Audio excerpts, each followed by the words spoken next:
Xbox On.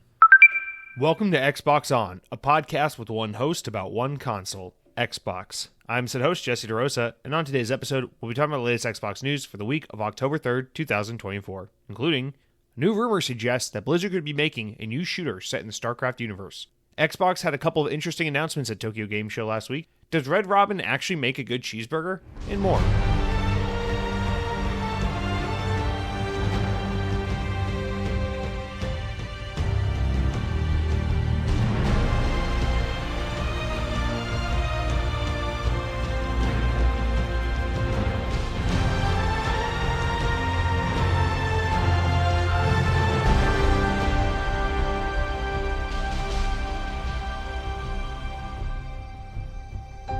Someone somewhere out there is saying, Jesse, don't you ever cut the Halo theme in half like that again. What the fuck was that?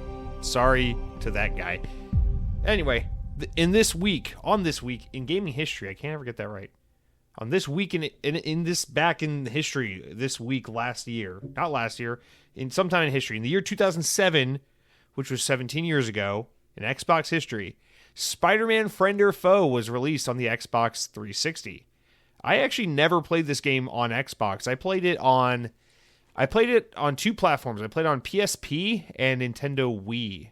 So I'm sure the Xbox version was the better version, because back in those days, if you had the Xbox 360, Xbox 360 was the definitive platform. Yeah, PS3 was pretty great, don't get me wrong, but a lot of games performed best on 360 because that cell processor on the PS3 made it to where it was like, yes, it's the same game as the Xbox 360, but it might not look or run as well as it does on Xbox. And then the Wii version was always some like gimped second, like slapped together PS2 kind of like demake thing. And then, then there was like fucking Game Boy Advance. And remember how it was always that way back in the day? It was like the Xbox 360 and PS3 version, then the Wii and PS2 version, then the DS/Game Boy Advance version, then the PSP version, and then sometimes there were games where even the PC had a different version, where like the PC would be like 75% the same as the Xbox PlayStation version, but not necessarily. Like, it was crazy back then, man. Can you imagine? Like, there was a time in history where like Activision would go up to one of their little peon studios and be like, "Hey, we got the license for this Spider-Man fella. Can you do us a favor and churn out a game? You got like 11 months, not even. You got like 10 and a half months. Can you do it?" And they're like, "Sure. Yeah, I think we got some mechanics, some art asset flips we can do from prior games. I don't know. We'll figure something out. We can pull this together in 10 and a half months. Great. I need you to release it for Xbox 360, PS3, PS2, Nintendo Wii, Game Boy Advance, N-Gage, Nintendo DS, PSP, PC for Windows, Mac, and also fucking, I don't know, the Texas Instrument." Like, there was a time, and it happened. It always happened. These games would come out. They'd actually be real. Now, most of these versions weren't really all that good, but that's not the point. The point is, this is a thing that used to happen. Nowadays, it's like, God, if they want to fucking make a game have like fucking like orange eyebrows as a customization option and a character creator, you gotta wait an extra 13 months for that patch to come or something like that. It's like game develop. It's so weird. I know I don't understand it. I'm not in the trenches. I don't get how this works, but as an outsider with no understanding of it, it is funny at the very least to be able to just observe it and be like, huh. It's kind of crazy how little we can get done today relative to what we obviously, Spider-Man Friend or Foe was incredibly rudimentary compared to, like, I don't know, Starfield, but still, it's the thought that counts. I don't know, what the fuck am I saying? Yeah, like, this game was fine. Developed by Next Level Games, which is a weird one. This wasn't like all the other really good Marvel games we got from Activision, where it was like they got like Treyarch or Vicarious Visions or Neversoft or something to do these various Spider-Man and X-Men and Marvel games that they would put out. This is Next Level Games is a little weird. They don't have much of a history. They actually work mostly with Nintendo these days, but they've done everything from like C-tier games all the way to like Luigi's Mansion 3. So it's they kind of have like a sporadic or scattershot kind of record of making games. But yeah, Friend or Foe should be good. It's beat 'em up. It's fun. It's loosely based on the Sam Raimi Spider-Man, which is my favorite Spider-Man. But like, I don't know, this game was like, it was fine. I remember even as a kid just being like, this is like just okay. I'd still rather play X-Men Legends or Marvel Ultimate Alliance, but Friend or Foe is good. Obviously, it didn't really have the RPG mechanics. It was more of a straight-up brawler. It wasn't really like a yeah, it wasn't quite the same type of game, but still, it's a good time. I enjoyed it. I played it. Anyway, let's move on. Guys, this is one of those weeks we're going to have to kind of like keep the pace going because, God, it's already 8 o'clock and I'm just now starting recording, so I got to get things going, but I'm already doing a terrible job because I think we just spent like 10 minutes talking about Spider-Man friend or foe. Mike Clark writes in and says, Xbox On podcast, the 5-star only, thank you, podcast on the web. Great show as always, Jesse. Not much of a comment this week. Got home about 2 days before Hurricane Helen destroyed everything south of Kentucky. Yeah, this was the first hurricane where me living in Florida was more concerned about my family in Georgia than I think they were about me. We got pretty. I mean, there are parts of Florida that got fucked, but I mean, you know, being pretty central in Florida, dude. If you didn't tell me there was a hurricane, I wouldn't have even know it was raining outside. It was like nothing happened. But yeah, I mean, obviously, it's pretty terrible for everyone who was greatly affected by it. I'm very blessed to be in that situation. Mike Clark, glad to see you made it out alive. We need you. We love you.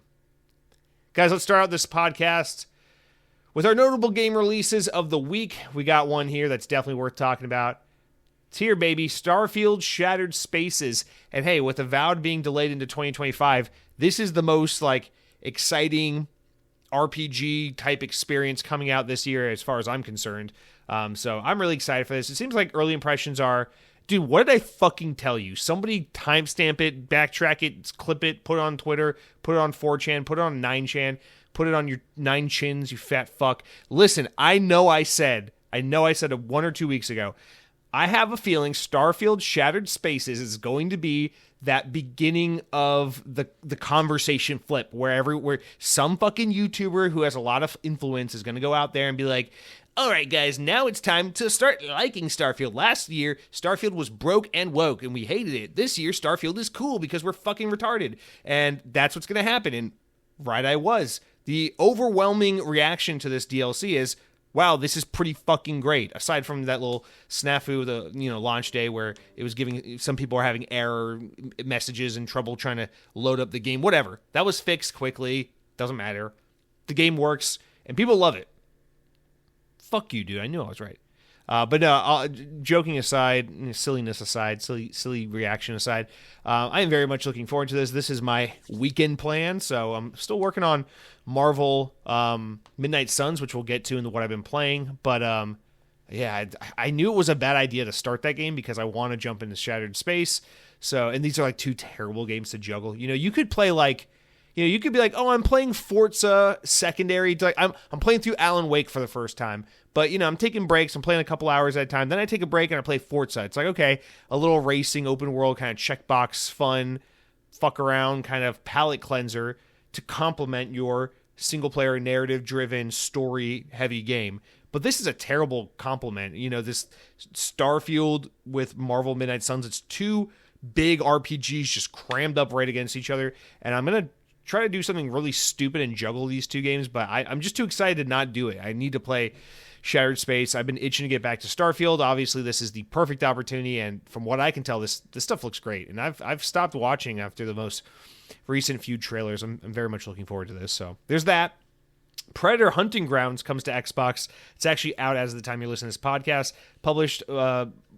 Developed and published by Ilphonic, which is interesting because this game was released in 2020 as a PlayStation 4 exclusive, published by Sony Interactive. So this is a game. I guess they were able to get publishing rights to the game outside of PlayStation platforms and able to self-publish it. So 4 years later, this game is coming to Xbox. So that's pretty interesting, although, I don't think people really liked this game from what I remember. I could be wrong, but I have nothing to say about it other than, hey, that's interesting. This once PlayStation 4 exclusive is now coming to Xbox, although it's not like Sea of Thieves coming to PlayStation or anything like that. This isn't like some first-party game. This is a second-party, seemingly timed, published exclusive thing for PlayStation at the time. That doesn't matter now. But in any case, interesting nonetheless. And then lastly, NHL 25 is out now on Series S and X. Of course, it's optimized for the latest consoles, and it's out October 4th. So what is that? The day after this goes live, Friday?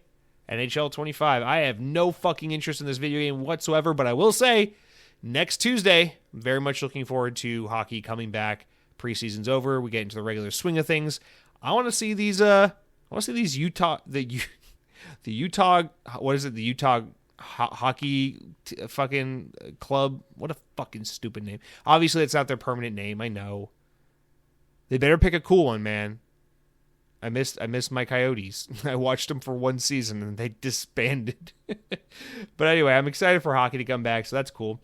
Guys, that's it for notable game releases. We got a couple, like, not really corrections, but updates, stories that are like continuations of recent conversations we've been having. So for the third week in a row, let's go back to this whole Krafton acquiring Tango Gameworks type deal, because now we got another update from GamesIndustry.biz and VGC saying that Tango Gameworks is planning a more open world type experience for Hi-Fi Rush, which last week we talked about was all but confirmed. So the South Korean publisher discussed the plans in the series in a series of interviews with GamesIndustry.biz.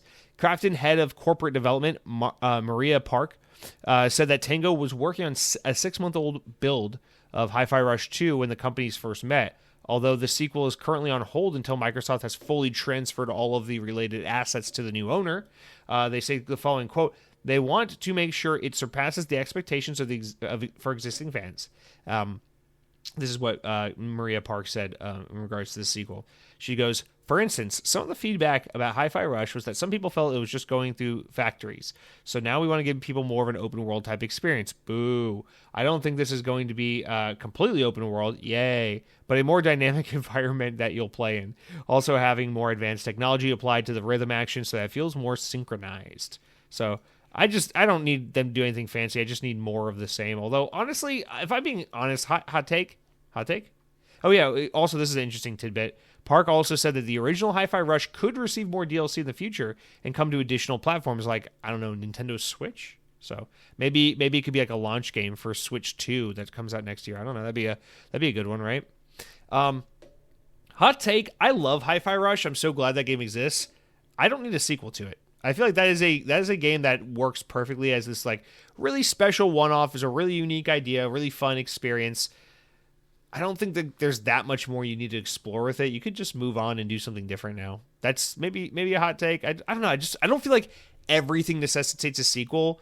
And I understand in the video game space more than anything, sequels are more welcome because, in a movie, it's like there are lots of great stories that are told. And it's like, you don't need to force more story out of that. But in games, the whole point of a sequel is like, okay, getting this first game together was like hell. But now that we know how to make this game, we have all these ideas of how to do it better. So let's have a second go at it, and we can make an even more fun to play version of that first game. So like sequels play a very different role in gaming, and I understand that. And I understand that's why we inherently just have more sequels anyway. Aside from the fact that known quantities sell better than brand new IP, but in any case, I don't know. I just feel like Hi-Fi Rush is one of those examples of like I don't think I need more, but I'll take more. Sure, fine. I like the quasi open world like hub stuff. It's just as long as it's not like a legit open world, which I don't think they would do. Whatever. I'd be interested to see a Hi-Fi Rush too. I'm sure they can do something cool and fun with that. I'm sure I'll play it. I'm sure I'll like it, but just kind of maybe do something different. Hot take? I don't know. All right. Also, something about Tony Hawk. This guy keeps coming back up. So a couple weeks ago, we talked about Tony Hawk. He was on a YouTube video and he like teased that he's talking with Activision that more video games are coming out, whatever. And then this past week or so was the 25th anniversary of Tony Hawk Pro Skater, and Tony Hawk began teasing some plans for the future of the series. On Sunday, Hawk marked the original Pro Skater game's 25th anniversary with a post on his Instagram that said he was immensely proud of the series and thanked Activision and developer Neversoft for the opportunity, but said most noteworthy, "I'm not supposed to tease anything else about the future of the series, but there will be a future." So there you go. This doesn't surprise me at all. I feel like this is one of those things where, yes, Microsoft is more than anything focused on keeping the Call of Duty wheels churning now that they have Activision. But I really do believe that they are very much or a lot more open to reviving and continuing on dormant Activision franchises. A lot more than like Bobby Kotick and his leadership was. So even though things I think are mostly going to be status quo from Activision under Xbox's ownership, I do think Tony Hawk, it's a no-brainer. Maybe some attempt at revitalizing Guitar Hero at some point.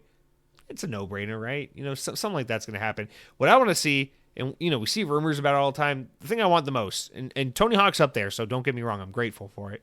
The thing I want the most, just fucking get the licensing for all that Marvel and Transformers shit. Just make all those old Marvel and Transformers games backwards compatible. I just want to go play Xbox 360 and OG Xbox era Marvel and Transformers games on my Xbox Series X. You don't have to make new games. Just put those. I know that's not the big sexy thing. That's not gonna be your system selling holiday marketing campaign. But like, God, that's holding out. But, getting more Tony Hawk some point in the future, that's a step in the right direction. And I do love Tony Hawk video games. So this is exciting stuff. Cool to see. Glad that Tony Hawk is one of those people where he's like, I'm under NDA, but I don't give a shit. I'm rich and rebellious. I'm a skater. I'm a skater with gray hair. Wee. Tony Hawk's cool. I like him. He seems like a nice guy. He seems like a good father. All right, guys, let's move into our mildly amusing stories. We got a bunch this week. I think we got more of these than anything, really.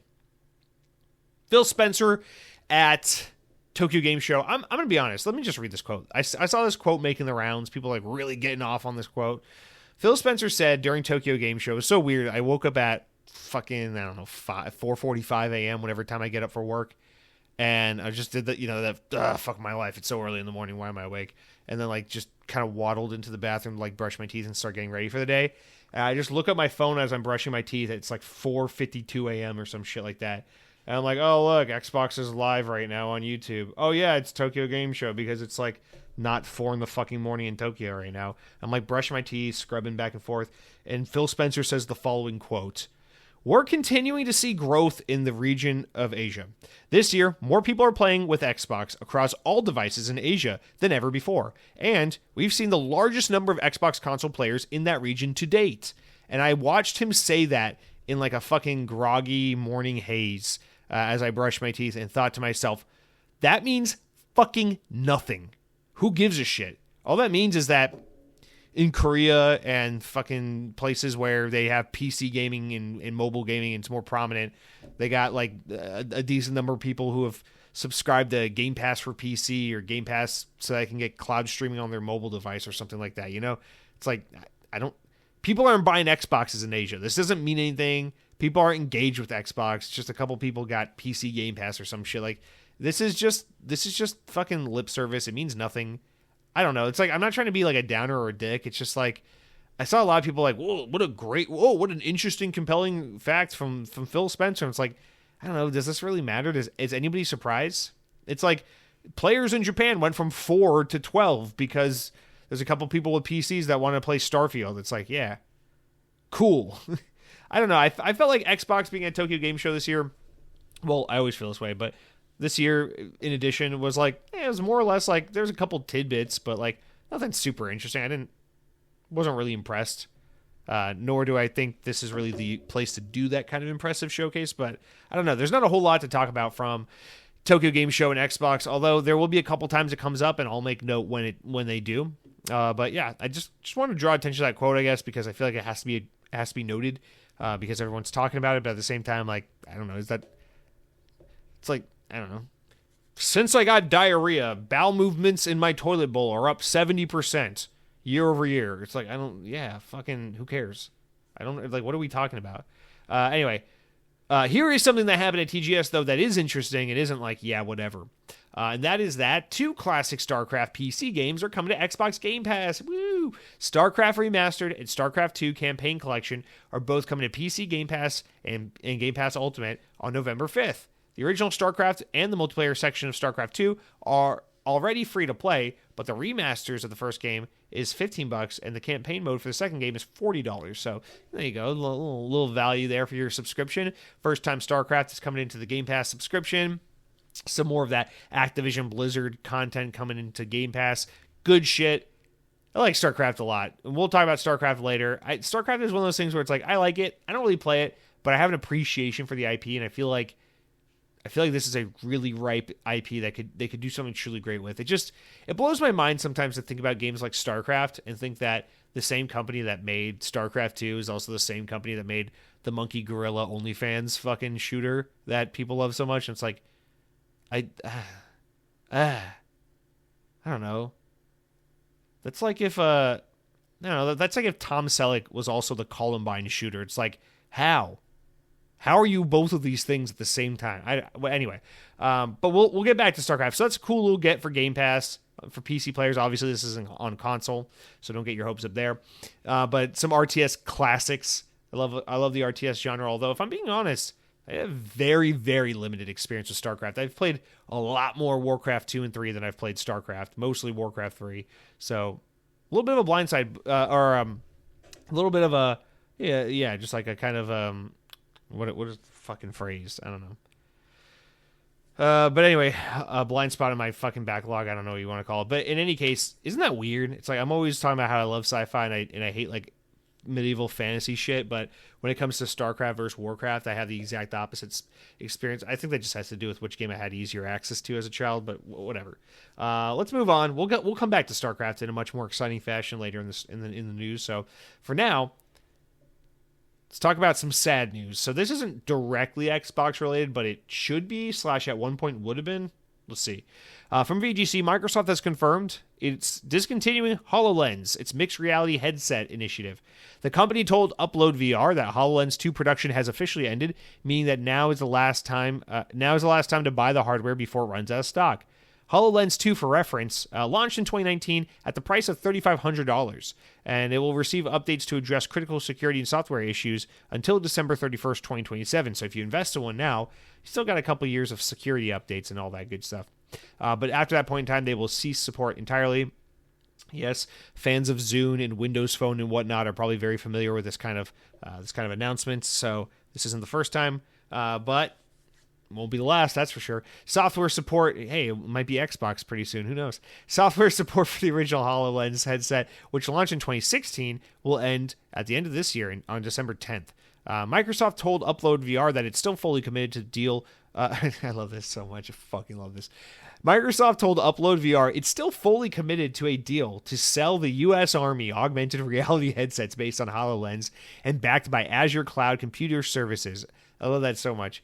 We can't sell consumers these mixed reality headsets because we never invested in them enough to really make it, something that is tangible and exciting for the daily consumer. However, we can still give them to the fucking military in exchange for taxpayer dollars so we can bomb the brown kids who did nothing wrong in the Middle East because fucking capitalism or victory or, glory or whatever.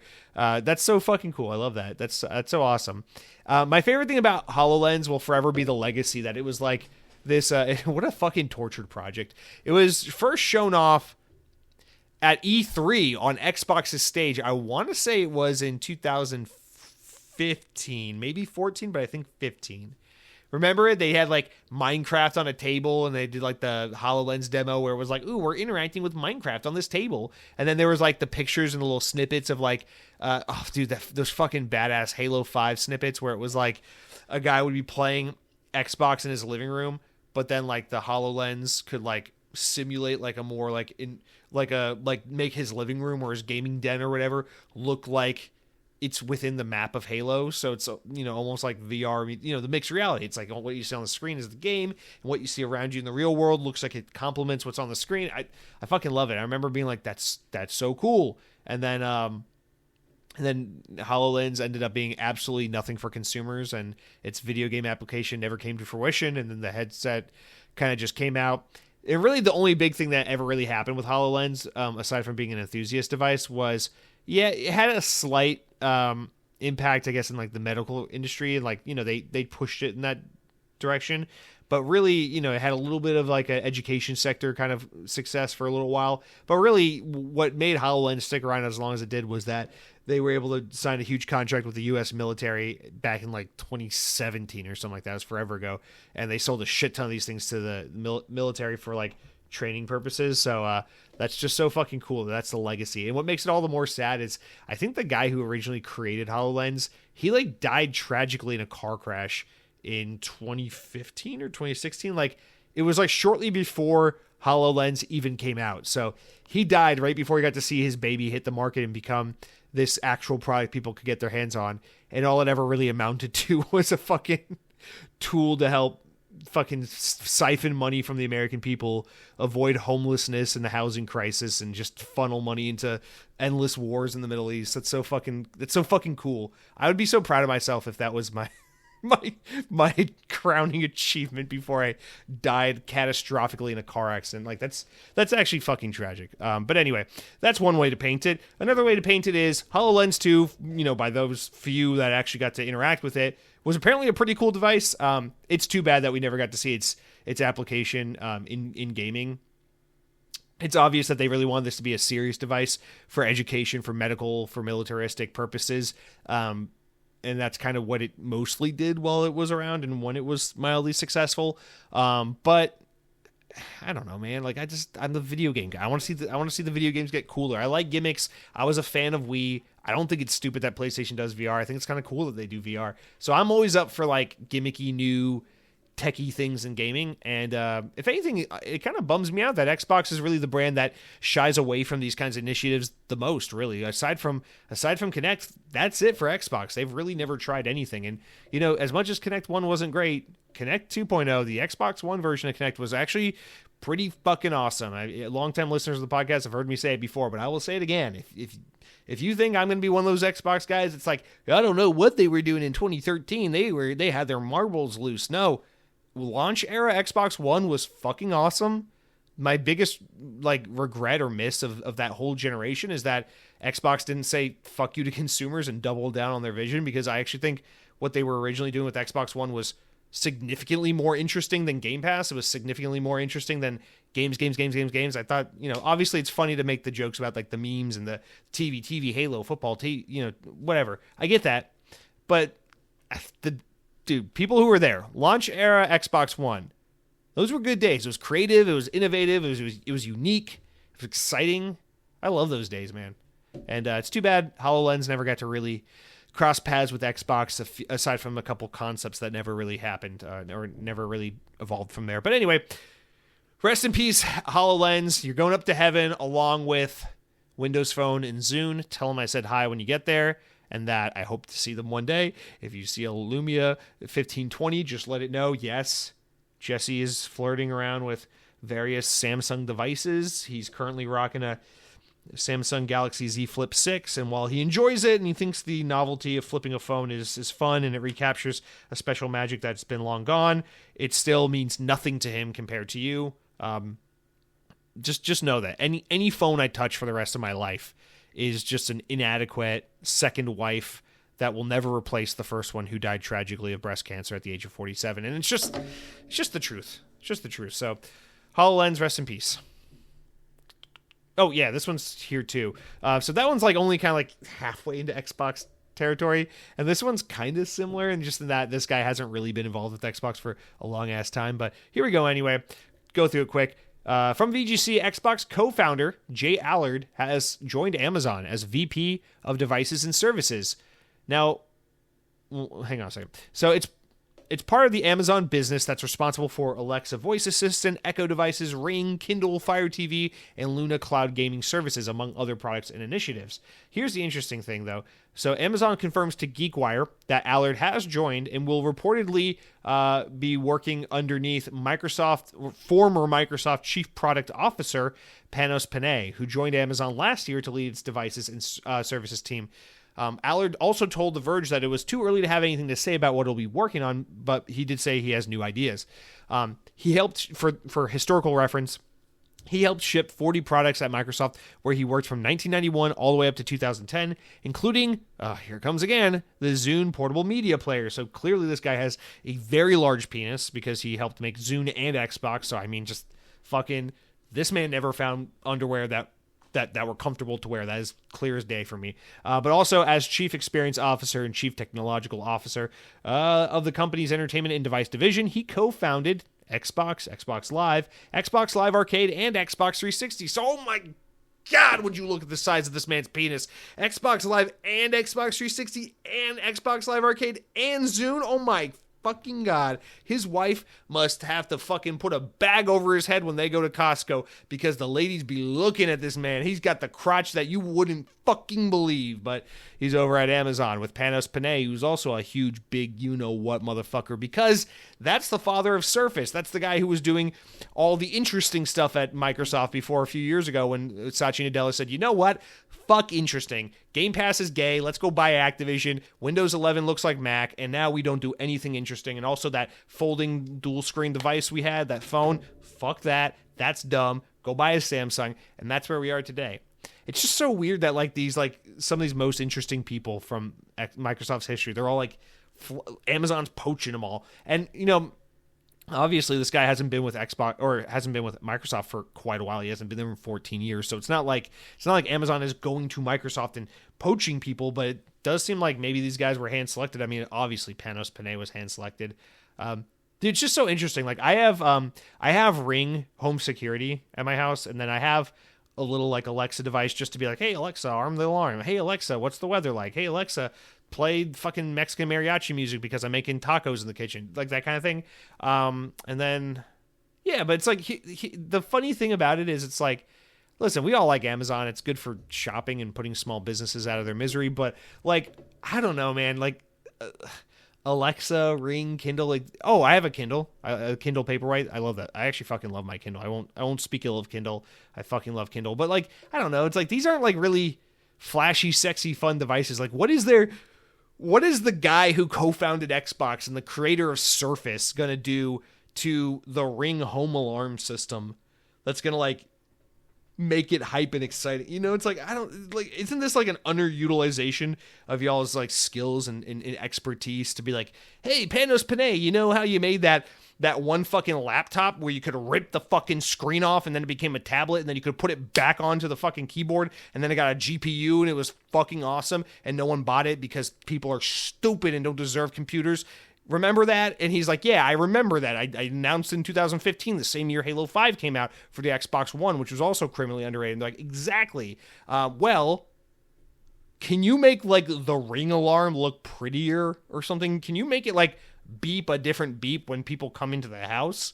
Can you make Alexa like, I don't know, tell you the weather in China, not just the weather in Detroit? Like, it's like, what the fuck are we doing here? Like, this is really? Listen, I'm sure that those Bezos bucks are fucking greener than anything Satya's got.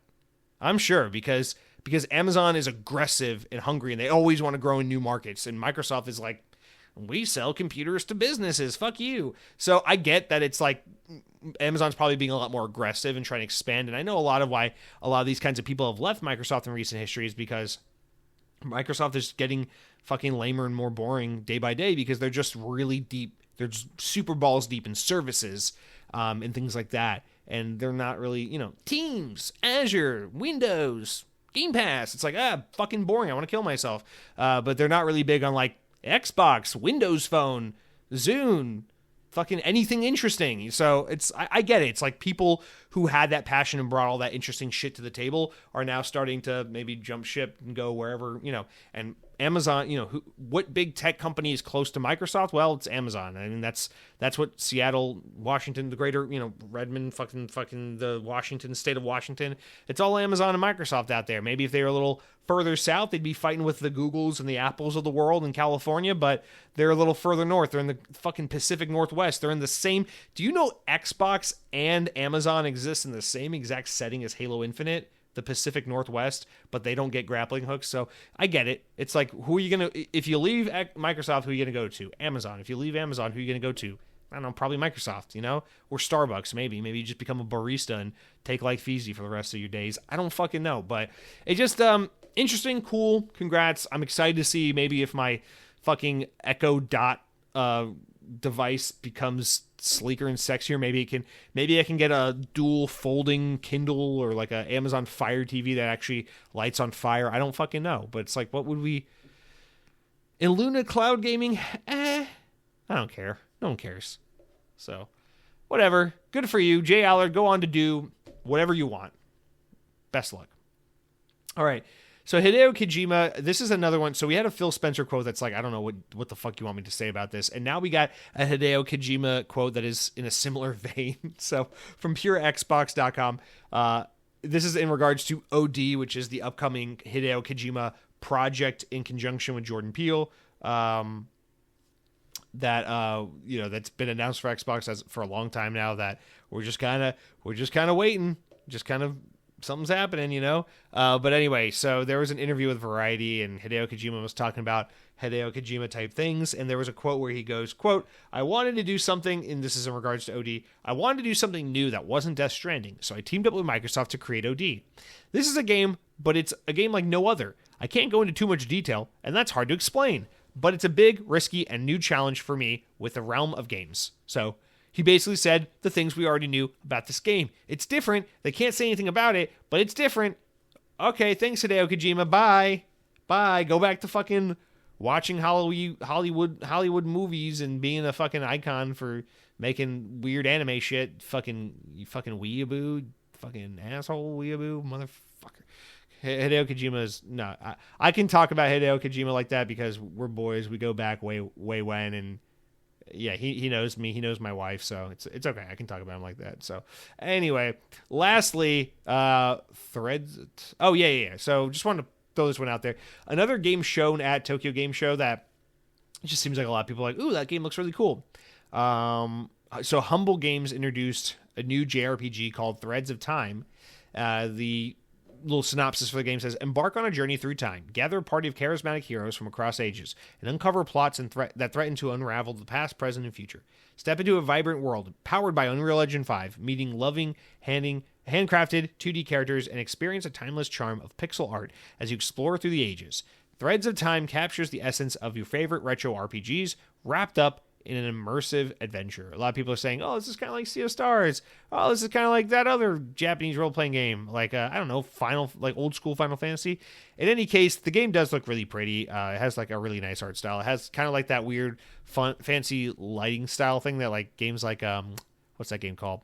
Octopath Traveler have, but the art style is way cooler because it's actual pixel art with like really cool 3D framing and cameras. So I don't know, this game does look pretty badass, I'm not going to lie. It is a JRPG, so you might hear things like, and throughout the game, so just be, warned about that. But, yeah, it looks cool. Thought I'd just mention it.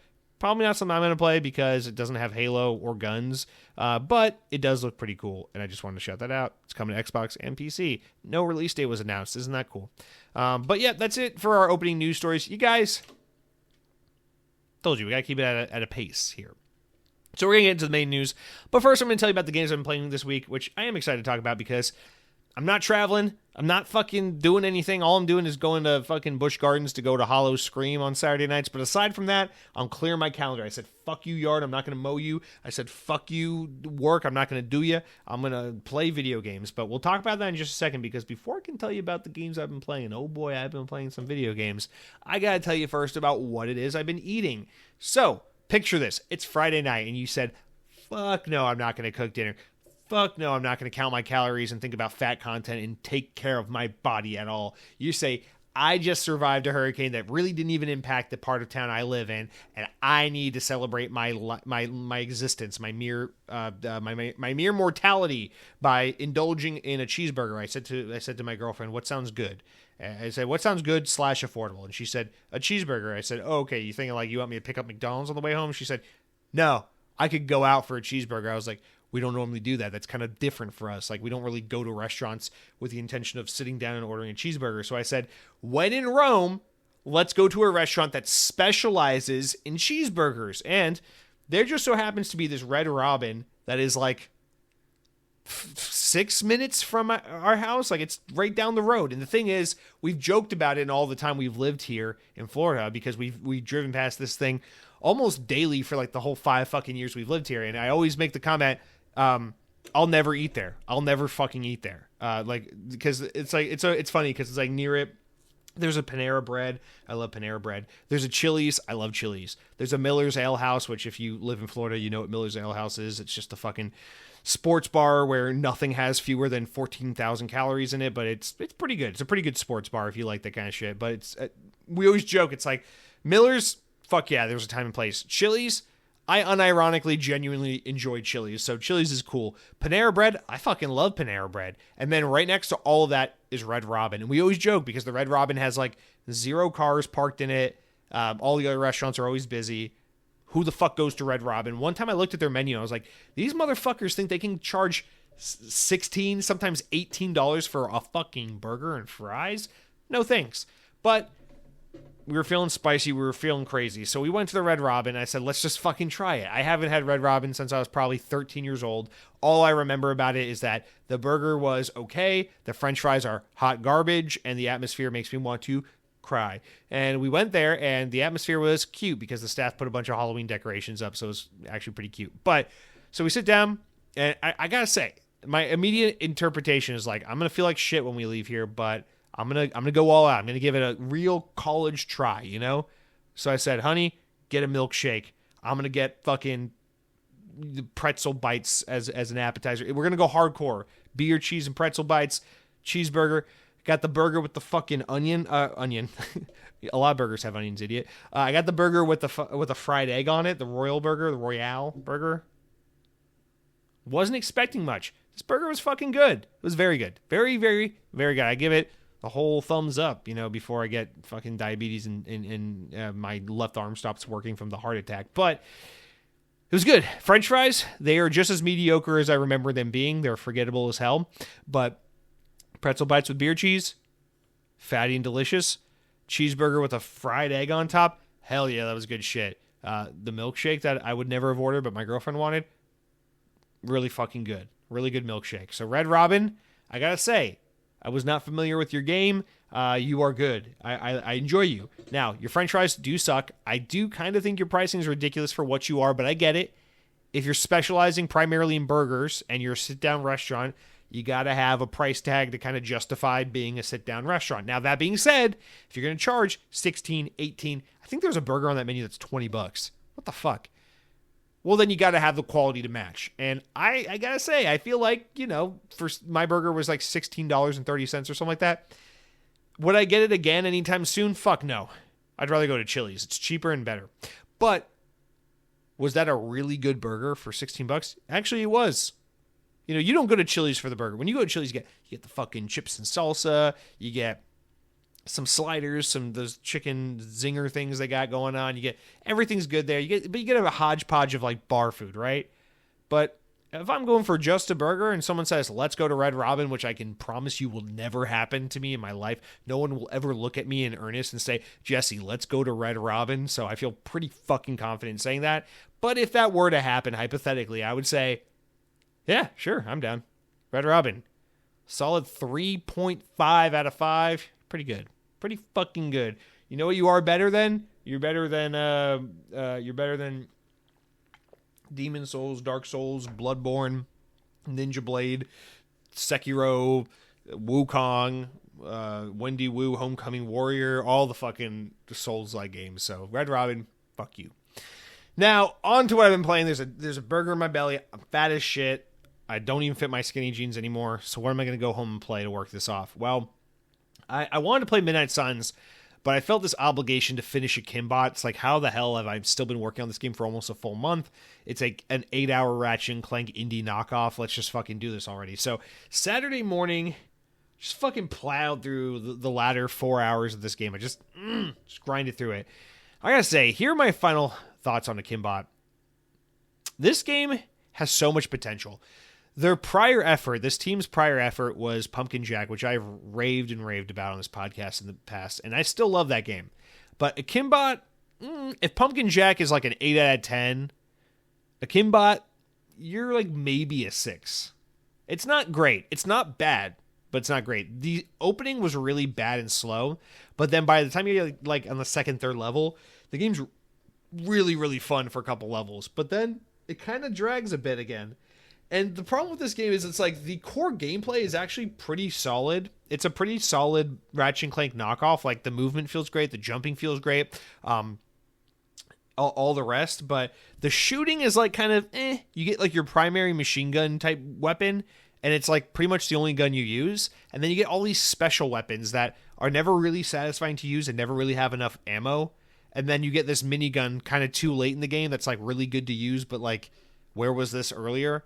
And then the game is too self-indulgent. So there's a lot of like these little puzzles. It's like there's a door and it's locked. So to unlock the door, it's like you go to the terminal and then it does like play Snake or like press all the buttons in sequential order or whatever. It's like little funny, like little mini game type puzzles to unlock doors and stuff.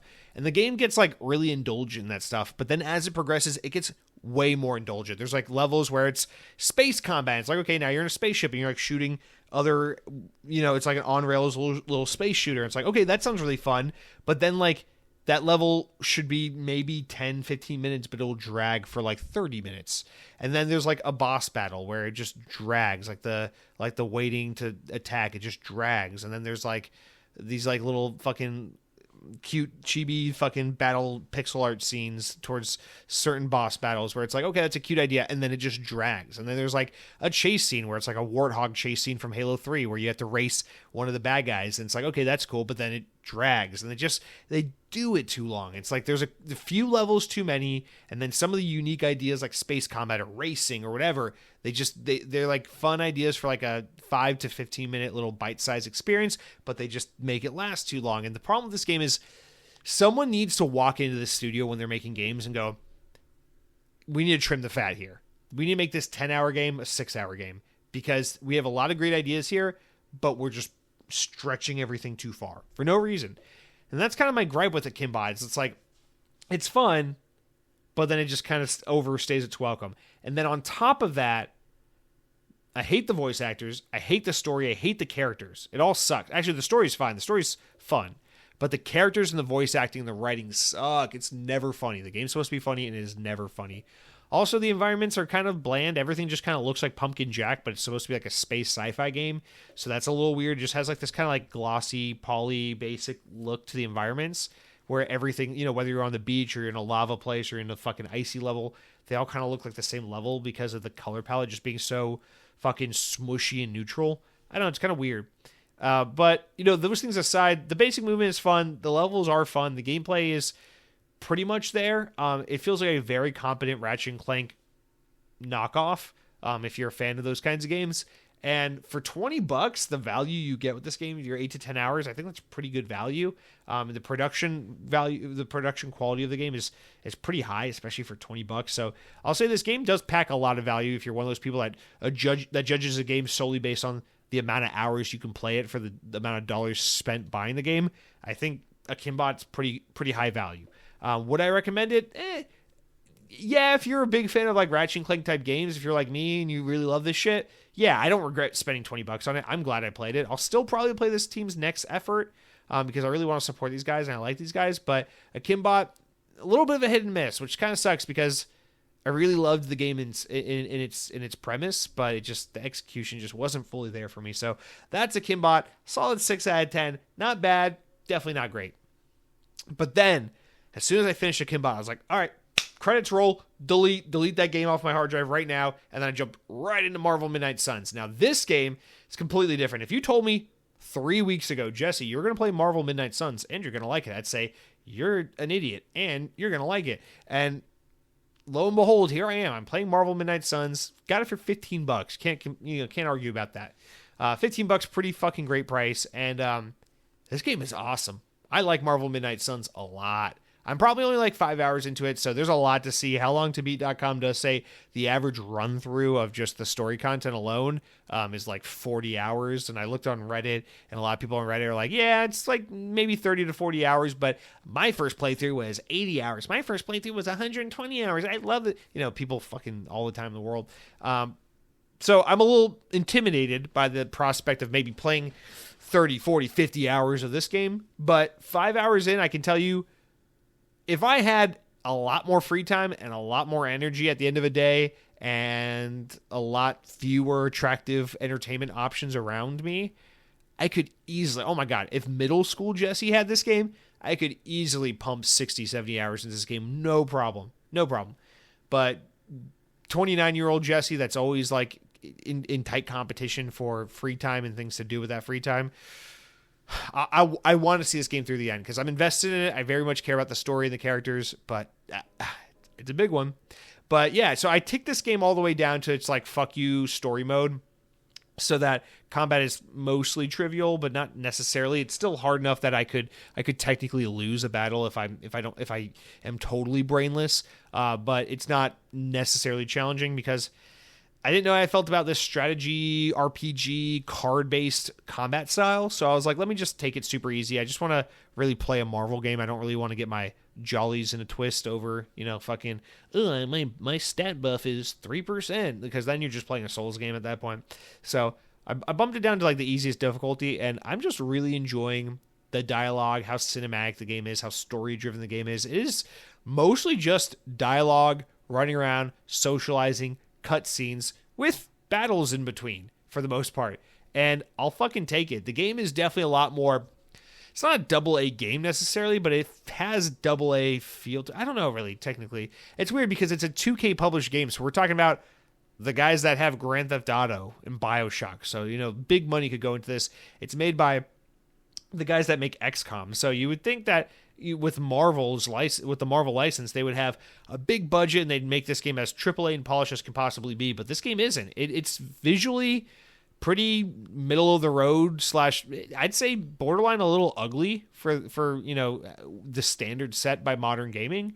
And I love the game for that. And the controls, like during the few times you do get to kind of wander around, and explore and move around, they're kind of wonky and slippery and slidey, and I don't know, like the production value, it's no Last of Us Part 2. And I actually really love the game for that, because it's not trying to like put all of its money and development effort into making it look like the most cinematic, sexy thing. I mean, we had a Marvel game like that a few years ago. It was called Marvel's Avengers, and everyone fucking hated it. But this game is all about just putting all the money and all the time and all the development effort into the storytelling, the character development, and the combat, which is what this game is really all about. And from that perspective, the game fucking rocks. It really shines. I'll be honest, I didn't have too much of an idea what this game was about. I didn't know you create your own character, which is kind of fucking weird.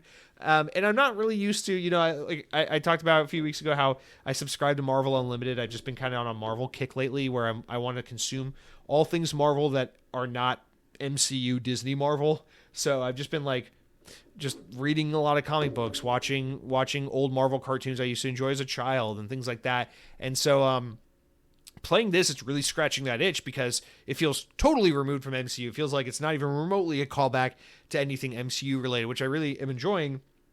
But on top of that, it's like, what am I even trying to say? Where was I at?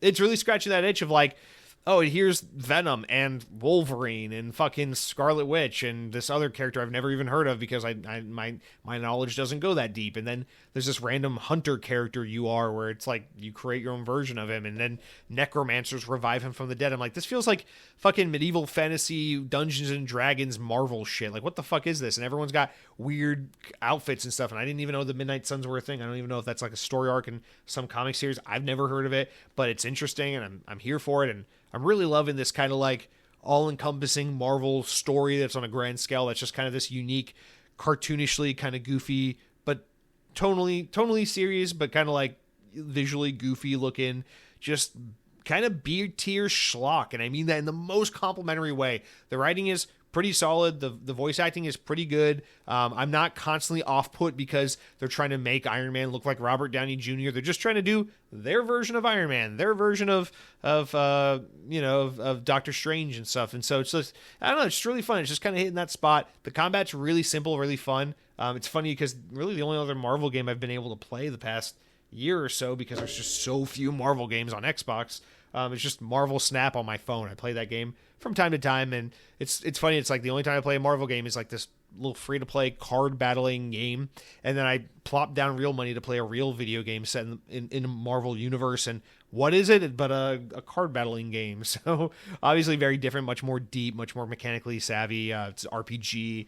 There's leveling, there's skill tree, all the rest, whatever the fucking RPG mechanics. But yeah, it's cool. I'm liking it. By having it on the easy mode, where I don't have to really think about getting good at the game, I'm just kind of like breezing through, but still enjoying. Like, I'm bad at games, especially RPGs. So like, I feel good when I win. I don't feel like it's just a breeze and like it's too easy. I feel like I'm doing it. I'm smart. I'm winning, So like having that feeling and that rewarding enjoyment of the combat, while also just really enjoying the storytelling and the characters and everything. This game's a win. It's really cool. I know this was one of those games where like it didn't do too hot when it came out, but the people that did play it were really like going to bat for it. I know like this was like one of those, don't sleep on Marvel Midnight Suns kind of things. And most people did, but I gotta say, I'm glad I finally got around to it because I'm really liking this game.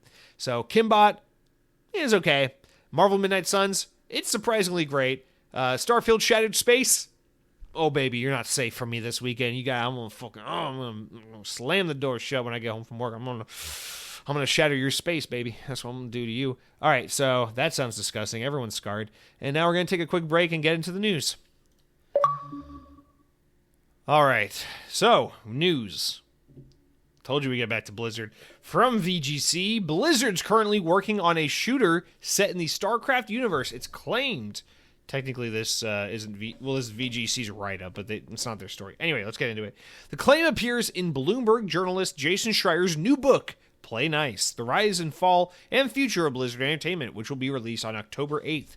Schreier discussed the claim in the latest episode of IGN's podcast Unlocked, the IGN Xbox podcast, where IGN editor Ryan McCaffrey asked him about it.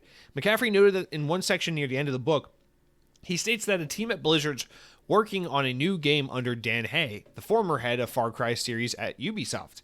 The passage, which refers to two previously StarCraft shooters, reads, most of the developers were laid off, while a few would remain with Hay to begin incubating, of all things, a new StarCraft shooter.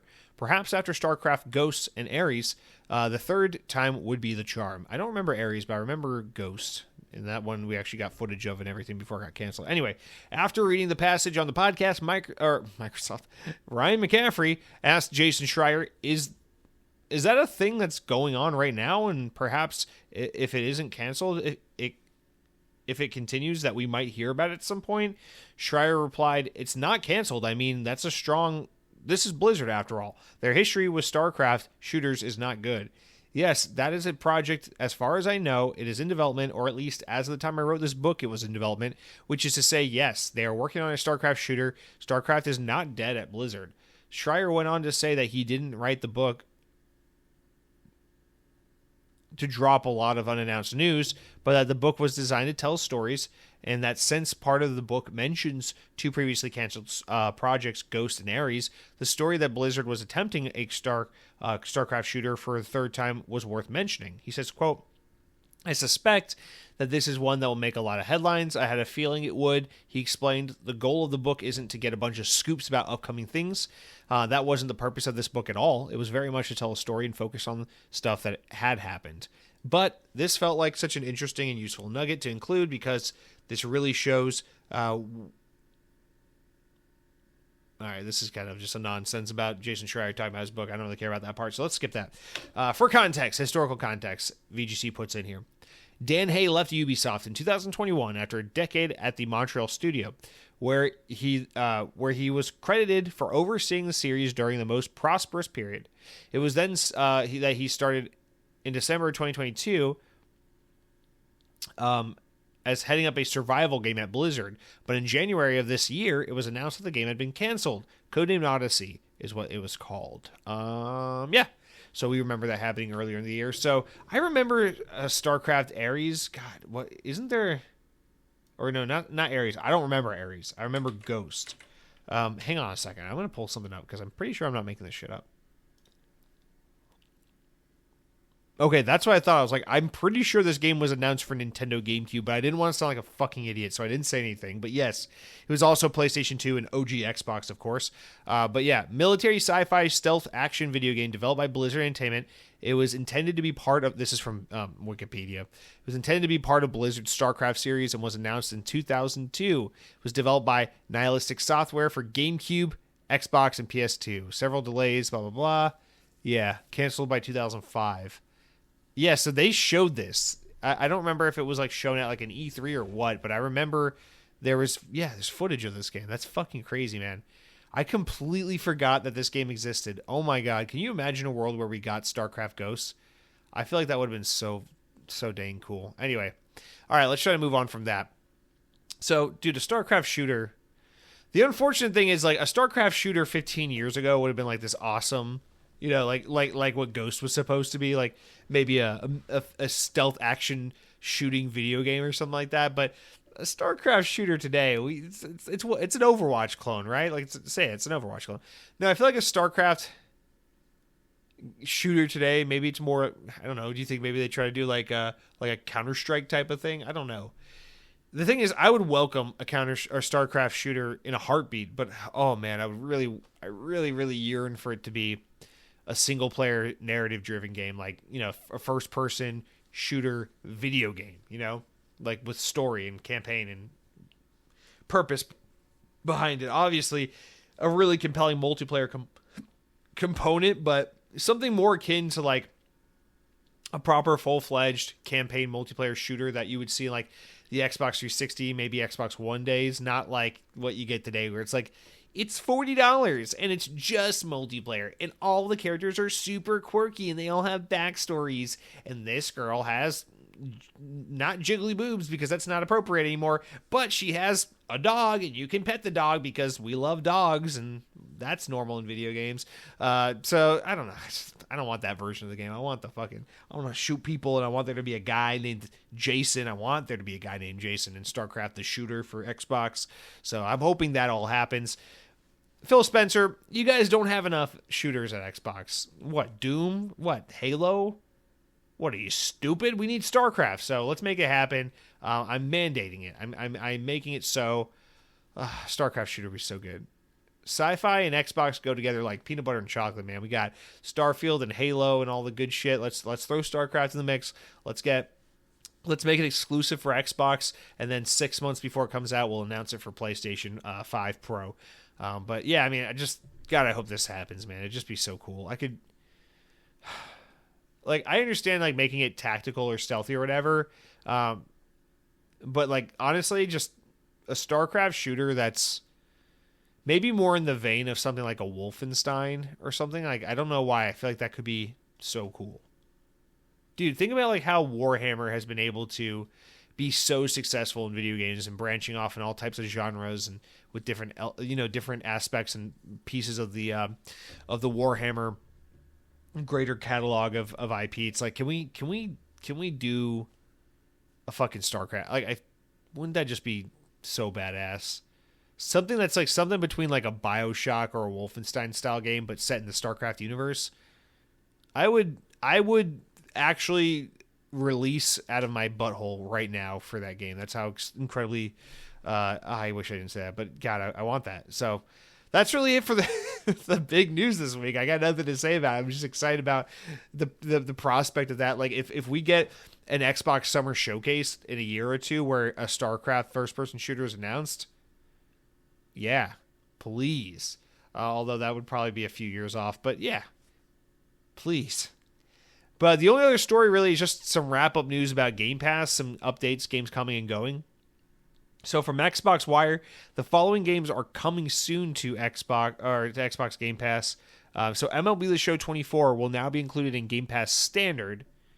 And then Open Roads as well will now be included in Game Pass Standard. Sifu is now included in Game Pass Standard. So these are, remember,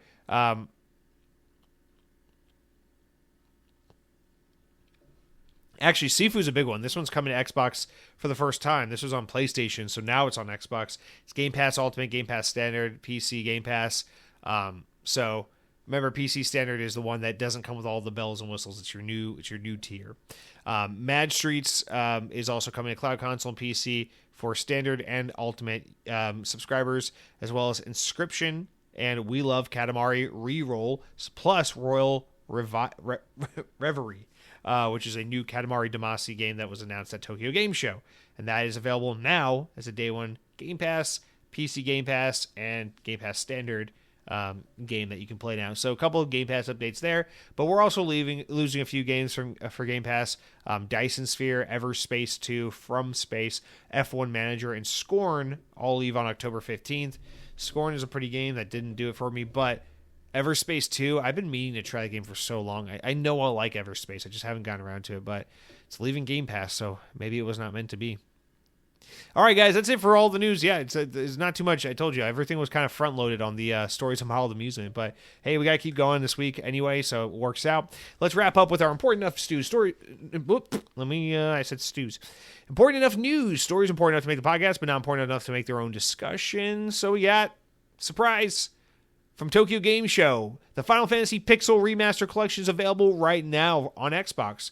You can either get it in a bundle or separately, and the best bit of all is that everything is discounted by 20% for the first week, meaning you can pick up some of the great games for only $10 until early October, so that's probably ending around this time this podcast is going up.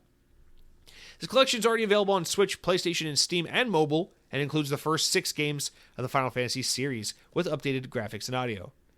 Xbox is finally getting some games from Japan, right?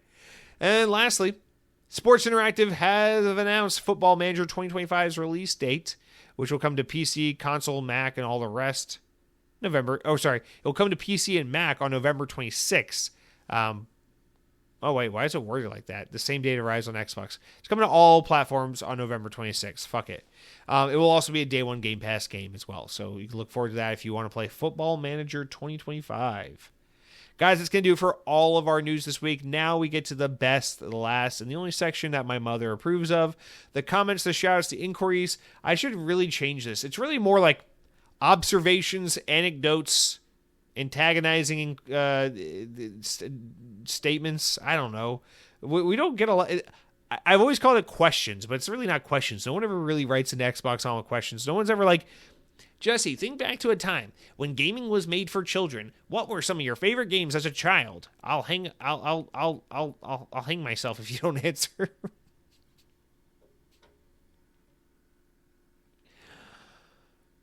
Whew, I'm talking too fast, too much. Gotta slow down. So we have, I believe, 10 different write-ins this week, and ending with Headhunting Halo as always, but we'll start out in no particular order because I put it in random lazy order. And that puts us with Peter Leftnuts, who wrote in actually today and said, honestly, it's not surprising that the PlayStation 5 is outselling... Oh, wait, let me back up. Before I read Peter's comment. Peter, you're beautiful, by the way. I love both of your Leftnuts. Please write in, youtube.com, Xbox On Podcast, latest episode of the show, leave a comment, say anything nice, anything mean, anything in between, and please, for the love of God, especially if you're an iTunes, iPhone, Apple user, leave 5-star reviews. You have two choices. Don't leave a review, or choice number 2, leave a 5-star review. If you have any inclination to leave a 1, 2, 3, or 4-star review, do me a favor and don't do that. Just 5 stars. Thank you very much. Now back to the comments. Peter Leftnuts says, honestly, it's not surprising that the PlayStation 5 is outselling the Xbox. People love to jump on the bandwagon. The idea that exclusives sell consoles is bullshit. No kid has ever said, I only play this console because they have exclusives. That's what adults who play video games say. Kids aren't that picky. They'll play what's there, and they're grateful for it. I even still have a PS4 and was wondering why I haven't upgraded PS5 when I can afford it. Then it dawned on me that the PlayStation exclusives that are held in high regard don't really do it for me. Even though my first console was a PS2, the Xbox 360 was like God, which was why my Xbox Series X gets a lot more playtime for me. I put PlayStation exclusives on the same level as Game of Thrones, which is to say, very overrated. I can't just get with the crowd. Spider-Man doesn't hit anymore like it did when I was 7. No reason to play Gran Turismo. I already play Forza and Need for Speed on my Xbox. Nothing really gravitates me to play God of War, and games like Uncharted and other open world games really don't move the needle for me like that. If you were to see my PS4 library, it's kind of embarrassing, but Xbox to me is like the hammer to Thor. The Xbox doesn't have any games narrative or the quote, Xbox doesn't have any games narrative is funny. I just let them believe that. Just like iPhone users believe Android are worthless. Yet we don't have to pay a subscription to listen to music like iPhone users because Android is super incredibly easy to jailbreak. Free Spotify and other music apps and apps in general that have nothing to do with music. So let them believe the narratives about Xbox having no exclusives. They're just missing out. Look at the tortoise and the hare. The tortoise was overlooked by the hare until the tortoise got super close to the finish line, and that's when the hare wants to race for real. Peter, I appreciate the comment, and even though you and I have very similar sensibilities and preferences, it seems like when it comes to gaming and apparently cell phones, I will just say this.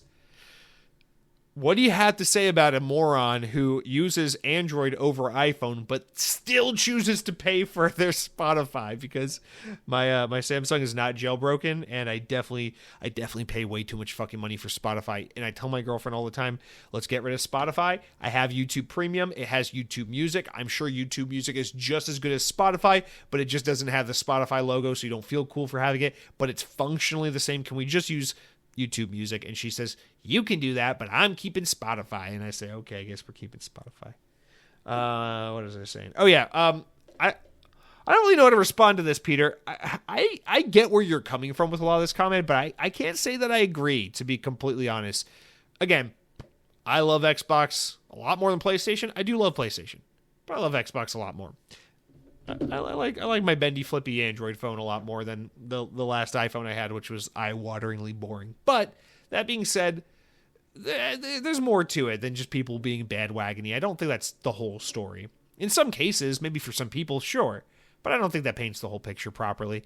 So, when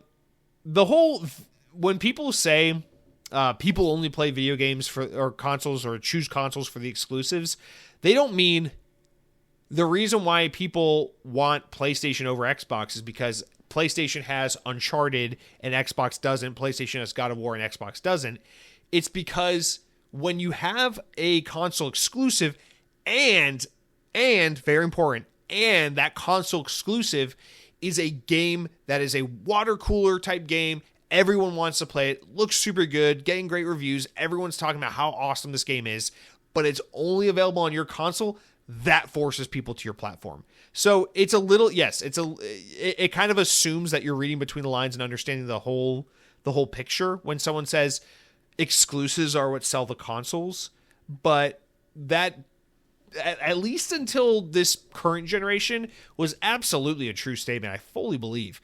So people 100% bought the original Xbox because Halo Combat Evolved was a console exclusive that they could not get on their PlayStation 2. And on top of that, everyone they knew who played Halo Combat Evolved said, bro, you gotta check out this fucking game. It's amazing. That's what sold the Xbox, was Halo.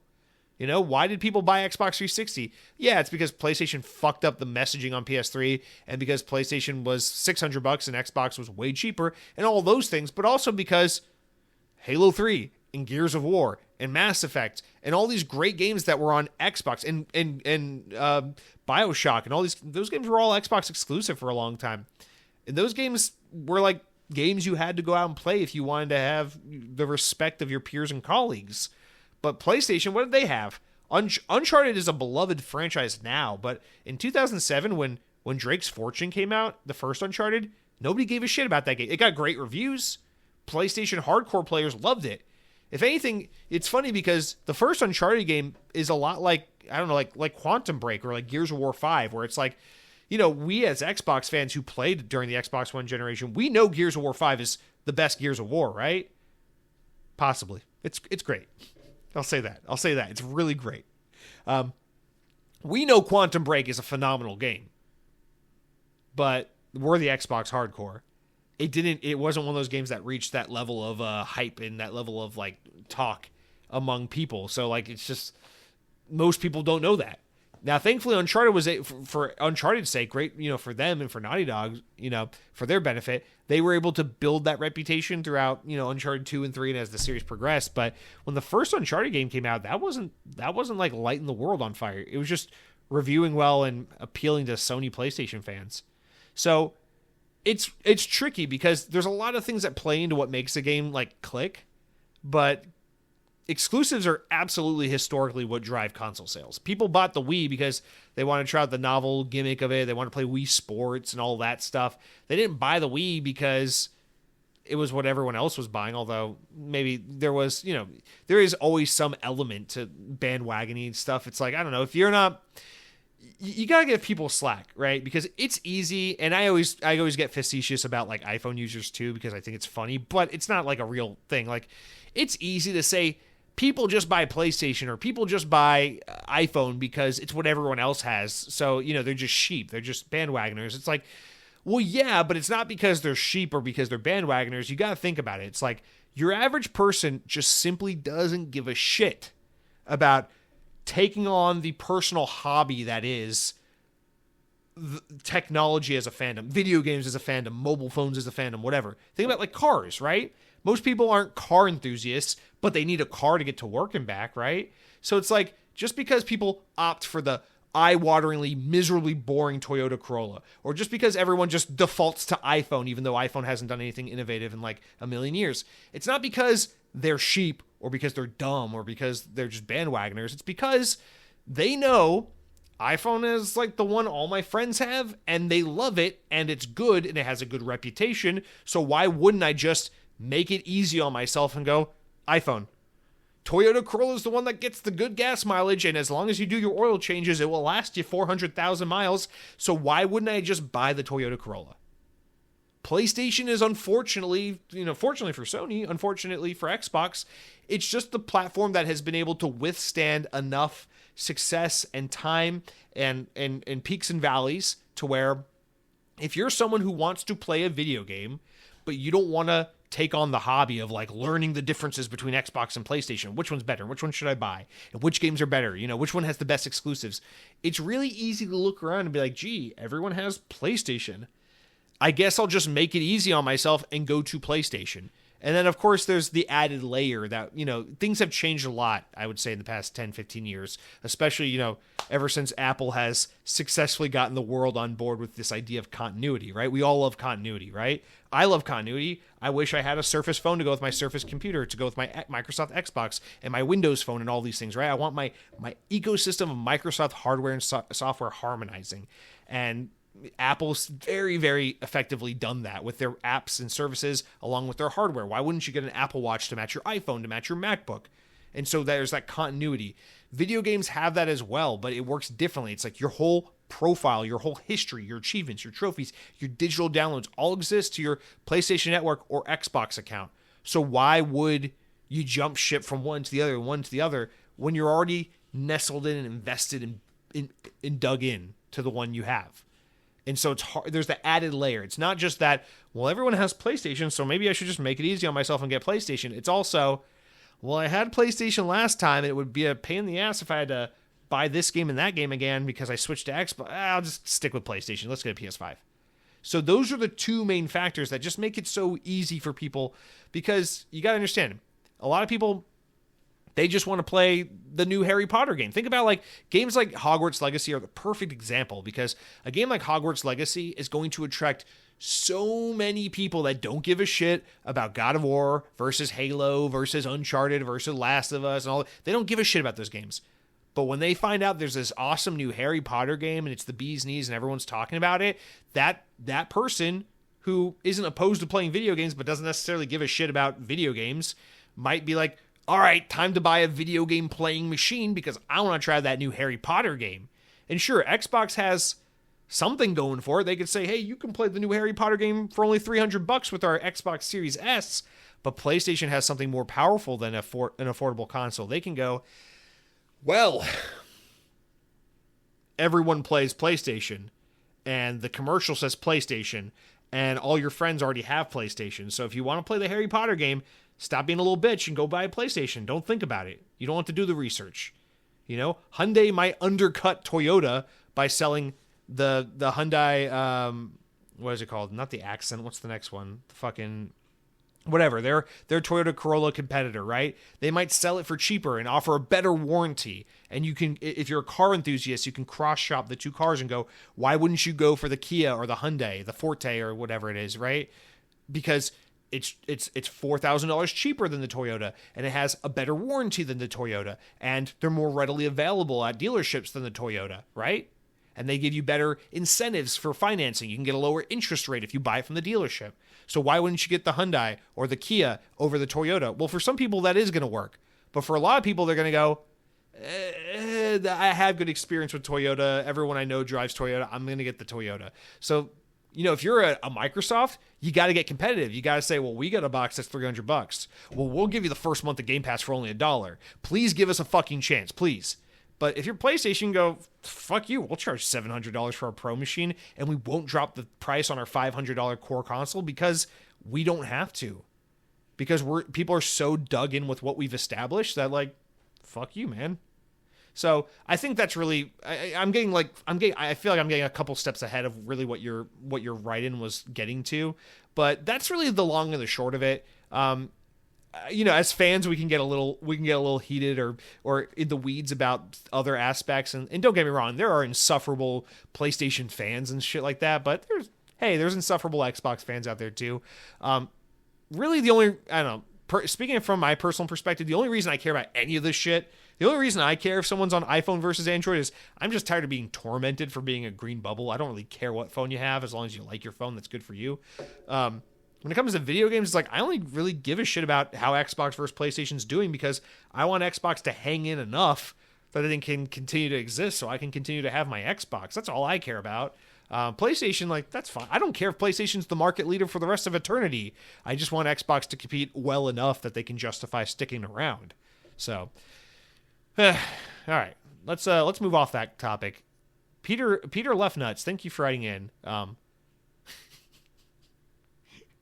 Hey, I'm not to pass any judgment on like illegally accessing Spotify or anything, but at the very least, like go support a music artist you like. Go see a concert or buy a T-shirt or something.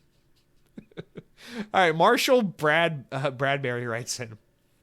It says, and by the way, I don't think I recognize like 90% of the people that wrote in this week, so welcome one and all. Thank you for being here.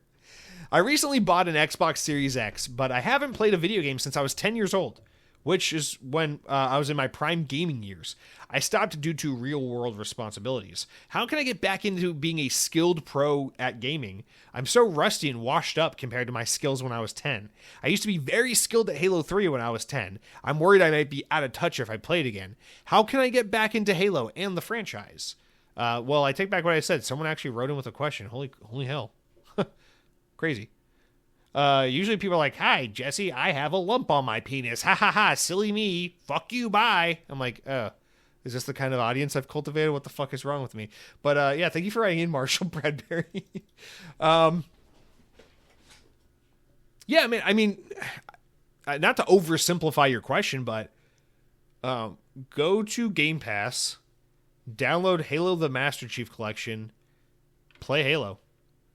That's the recommendation. All right, here we go. So you bought a Series X. First of all, congratulations. You will be receiving your man card in the mail pretty soon here. Dude, not playing games since you were 10 years old, and I don't know how old you are now, so I'm just going to assume you're 12 years old. 2 years without gaming, yeah, you can get pretty rusty.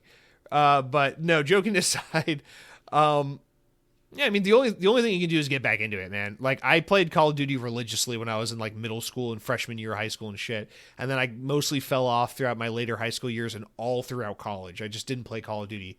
And then when Black Ops Cold War came out in 2020, I was like, fuck it, I like Call of Duty again. And I've been playing it ever since. But I remember being really, really, really rusty. I've never been particularly great at Call of Duty, but, you know, I remember being pretty fucking rusty. And then I played a whole bunch, and now I don't think I'm as good as I was at 14, anymore, but I'm a lot more competent at Call of Duty now than I was a few years ago. Certainly more competent than I was during the years of Call of Duty Ghosts and Advanced Warfare and World War II and all these fucking games I didn't care about. So just to say, yeah, man, just download Master Chief Collection, jump in a casual playlist, play like Fiesta matches and like team matches. Like don't play like competitive or ranked. Just play some recreational matches and just have fun. Play until you stop sucking. That's really all there is to it. If you had the skill at one point, you can have it again. It does kind of atrophy. I feel like once you're like past your teenage, early 20 years,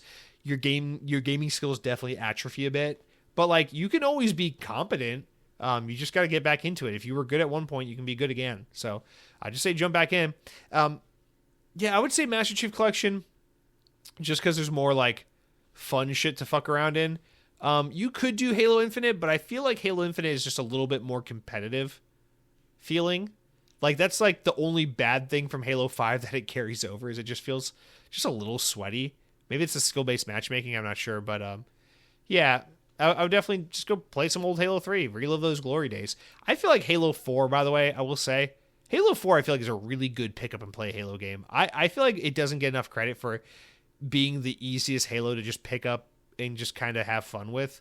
Like, I feel like there's the lowest skill gap on Halo 4. I feel like real Halo fans would yell at me for having that take, but in my opinion, I always just felt like Halo 4 was pretty casual feeling. It clearly was trying to chase the Call of Duty rainbow back in 2012, and I feel like it came off pretty fucking easy or not easy, but casual in doing so. I don't know.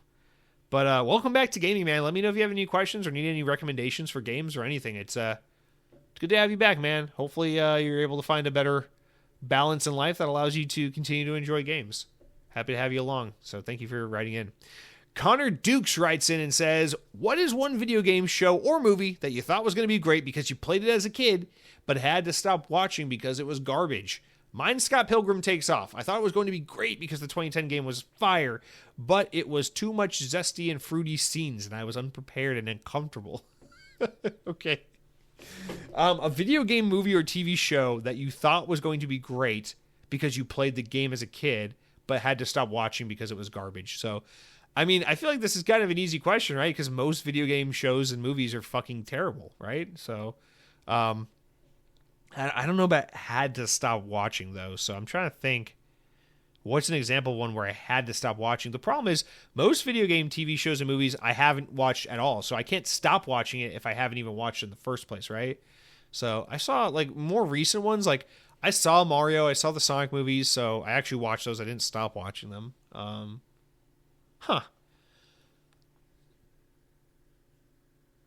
don't know. You know what one sucked, though? I remember going to the movie theater with my brothers to see Prince of Persia, the Disney Prince of Persia movie with Jake Gyllenhaal.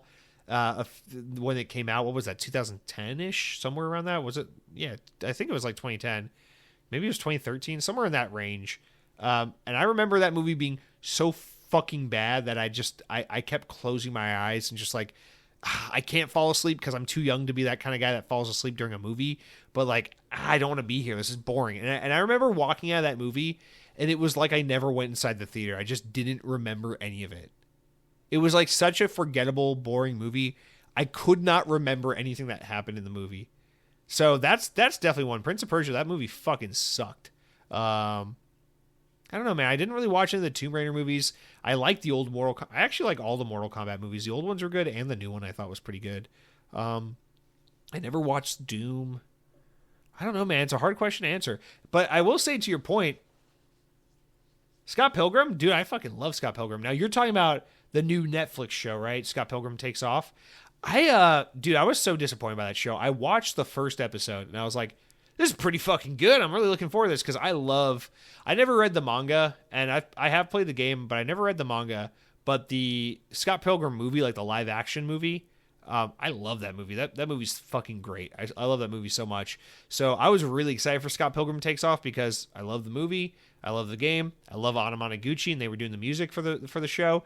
So I was really looking forward to that. But I did finish it. I didn't turn it off. But I did. It was a chore. I pushed myself. I forced myself to finish watching that. That fucking show. I appreciate that they kind of reinterpreted it and did it a different way because I thought it was fun to do something different instead of just doing a retelling.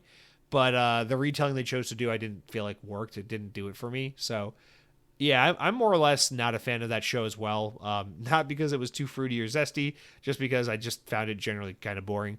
You know which one? Speaking of which, Sonic used to have so many terrible TV shows. Or actually, not really. Sonic had some good shows. But one Sonic show that sucked that I definitely had to stop watching because it was so bad was Sonic Underground.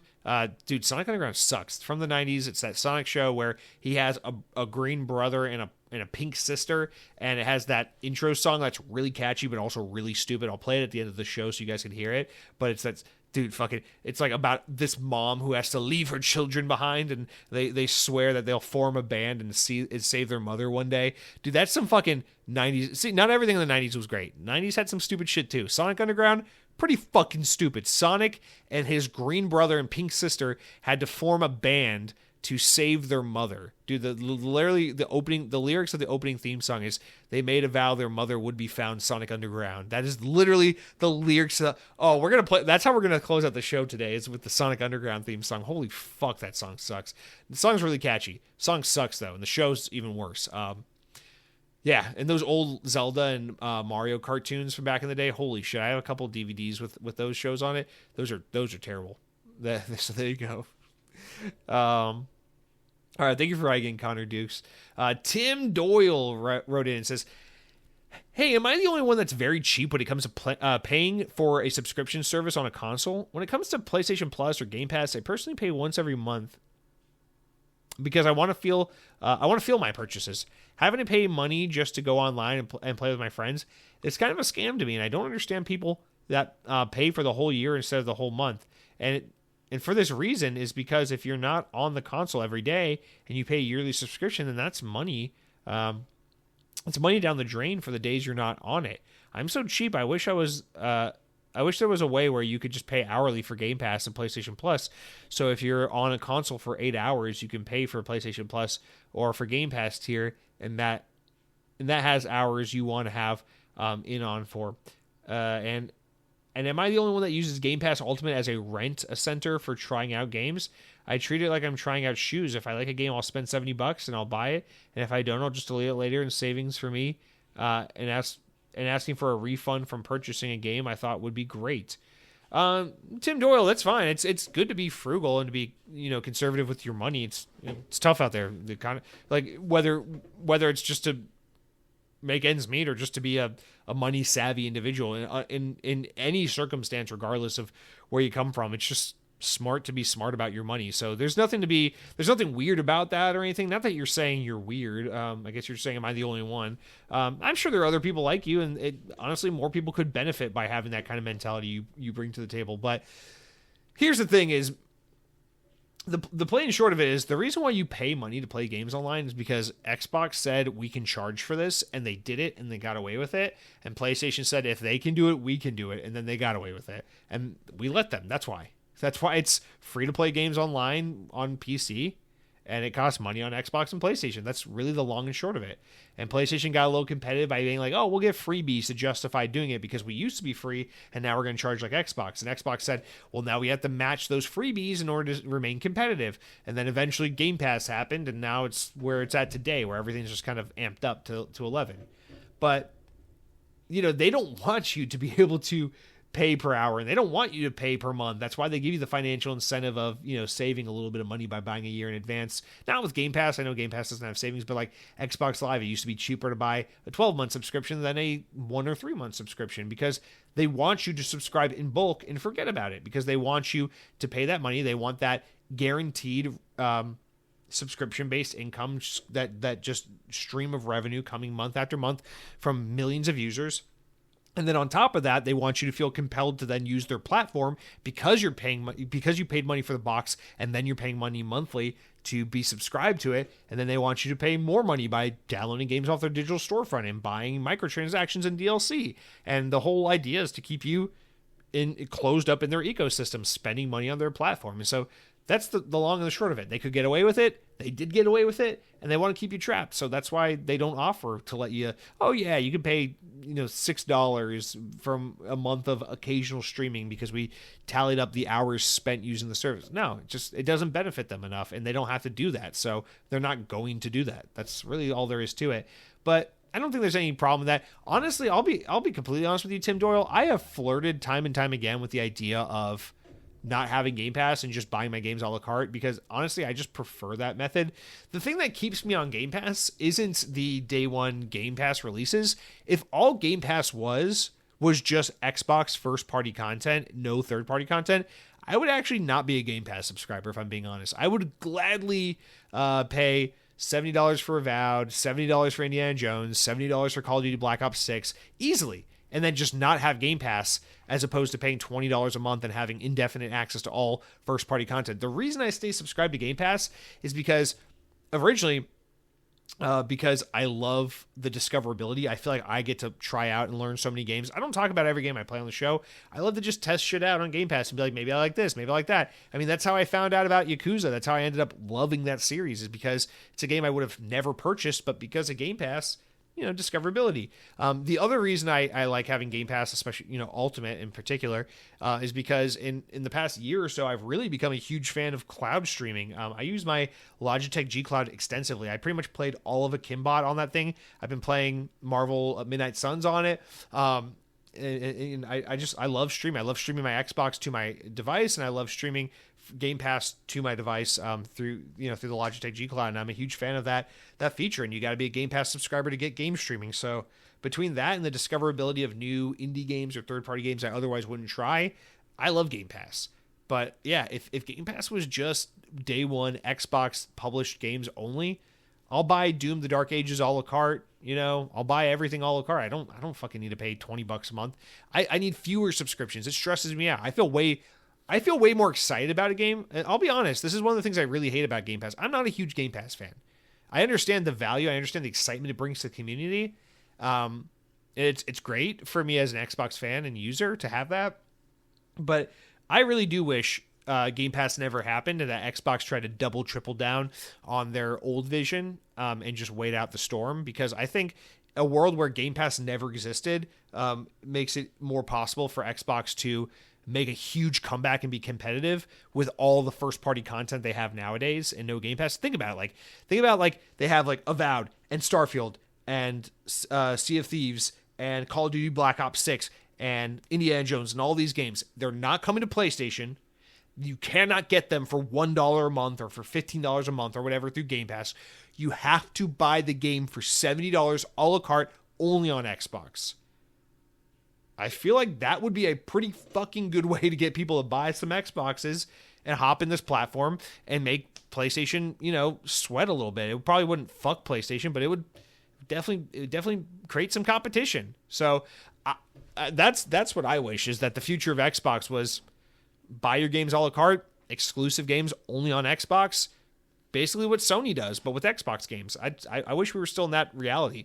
So I don't blame you, man. The fewer subscriptions, the better. I hate subscriptions. There's so fucking many of them. That's why when I got Marvel Unlimited, I was like, the only reason I was able to do it, I was like, it's $70 for the whole year. That's the only subscription service where I don't feel like I'm getting ripped off. I'm like, I can read like $400 of comic books a year with this thing for $70. I'm like, okay, I'll do that one. But man, like if it weren't for the fact that my T-Mobile account comes with included Netflix and Apple TV Plus and all these things, I wouldn't pay for those. I fucking hate all of them. I would just have the Disney Plus bundle because I'm a Disney dork and because I want ESPN Plus to watch hockey. But like, aside from that, I'm fucking good. I don't need all this shit.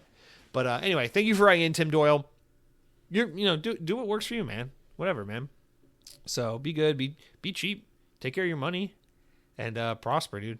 People are hurting out there. So if you have a way to be wise with your money, that's exactly what you should be doing. Matthew Jacobs writes in and says, I find it amusing that you have such strong feelings about Oh yeah, I forgot about this one. I find it amusing that you have such strong, and keep in mind, this is because last week I was talking about how I went to the Midwest. People are so nice in the Midwest.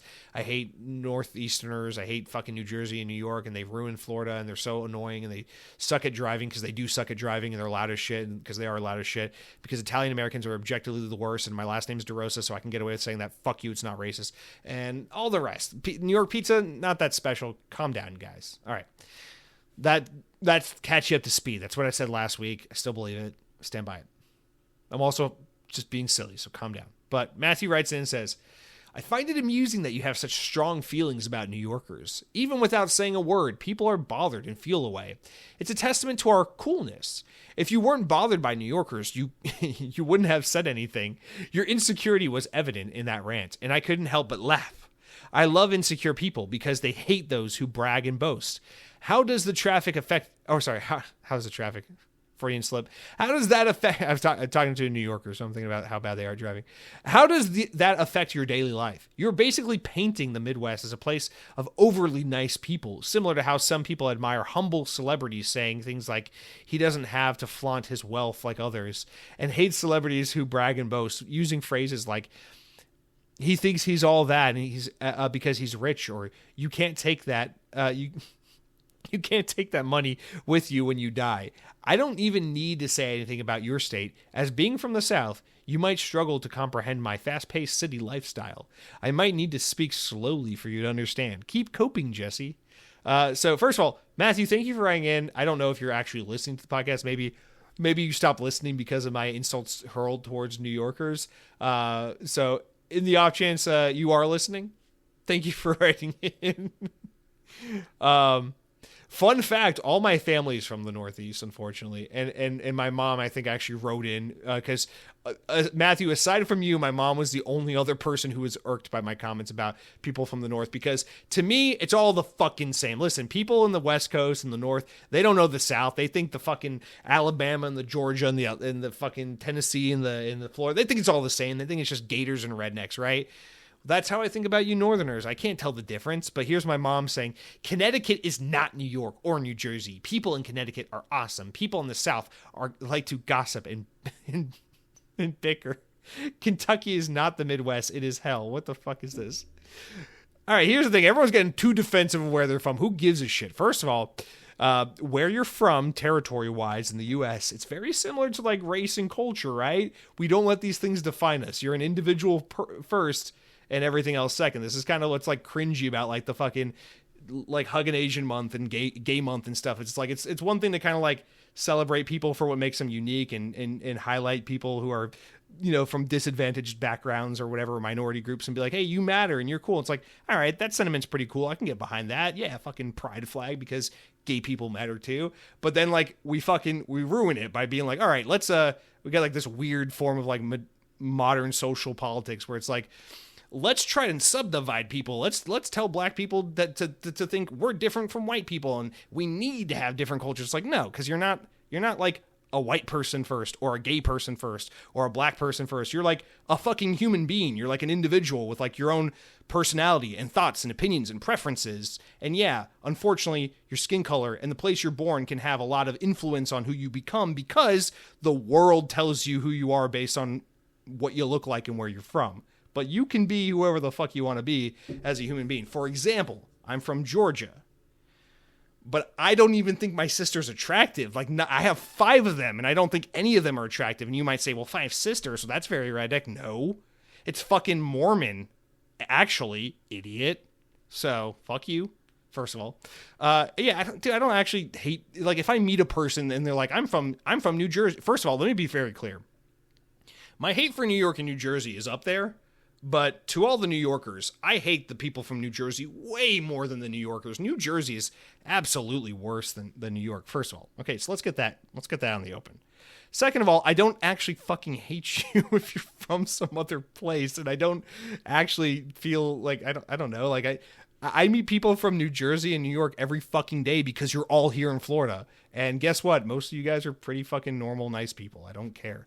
But it is fun and easy to bitch about you because everyone hates where they live because people are insufferable. And so it's fun to blame the New Yorkers for everything because you guys drive really fucking slow and you all drive up the prices of everything because your economy is so fucked up north that you sell a shitty home for $1 trillion and you can live like a fucking king in Florida and price everyone out of middle class living. So it's funny. It's not your fault.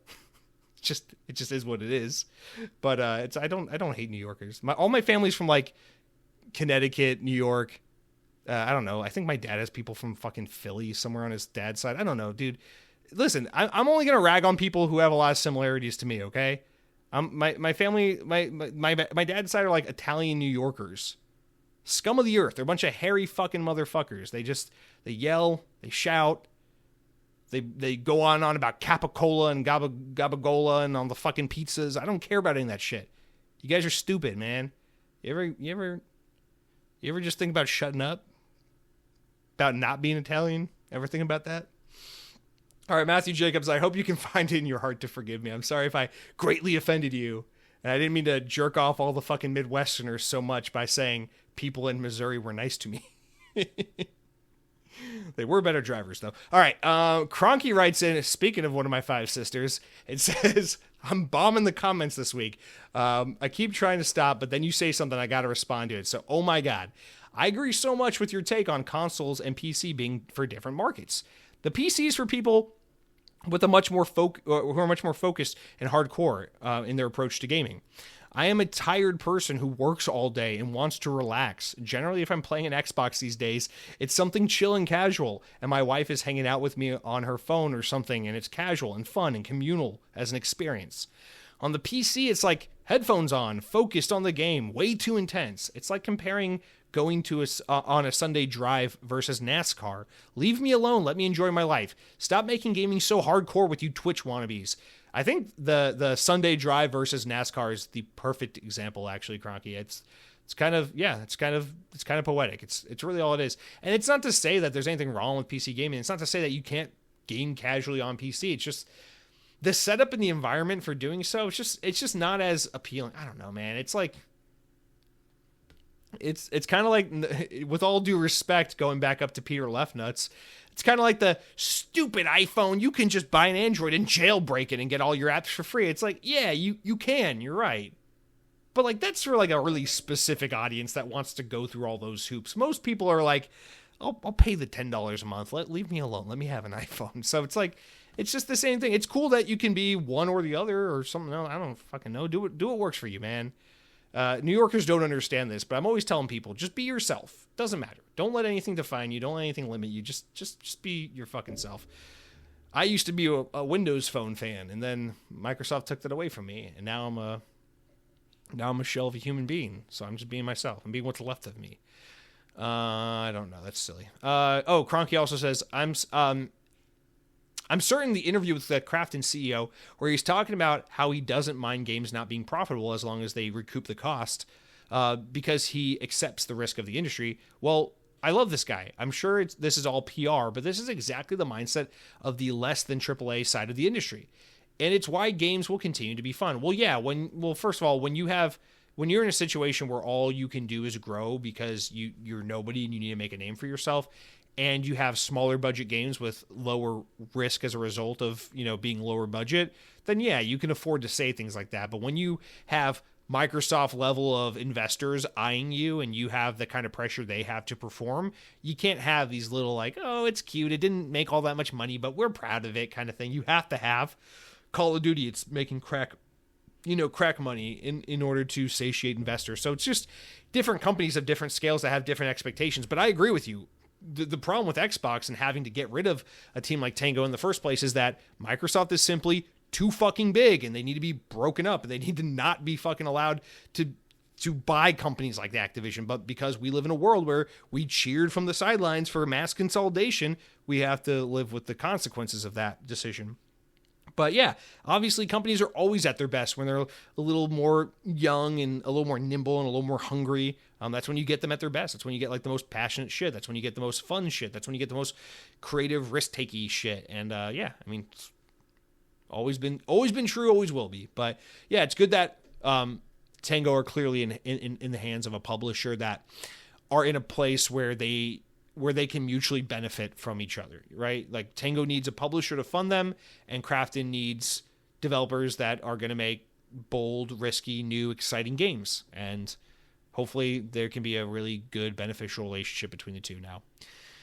Last but not least, before we get to sexy ass Mr. Headhunting Halo, Matthew Liberty writes in. Now, we had earlier Matthew Jacobs, who's a New Yorker, write in, but now we have Matthew Liberty. So Matthew Liberty is also from New York, but this Matthew is not from New York like you're thinking, where they got fucking cows and pizza and the Times Square shit on the floor. This is the Matthew Liberty who is living inside the Statue of Liberty. He went on a tour one time to see the Statue of Liberty, and he hid under the staircase, and he's been living there, laying underneath the staircase, surviving off the crumbs of tourists who've left behind shitty. They say that they sell pizza in the Statue of Liberty or over by the Statue of Liberty. It's like really shitty, overpriced tourist pizza. He's living off the crumbs and the crust he finds of those pizzas littered around the Empire, not the Empire State Building, the Statue of Liberty. Because I'm stupid. I'm from the South. We don't have a Statue of Liberty. We're just too busy inventing fucking Chick-fil-A and Coca-Cola. You're welcome.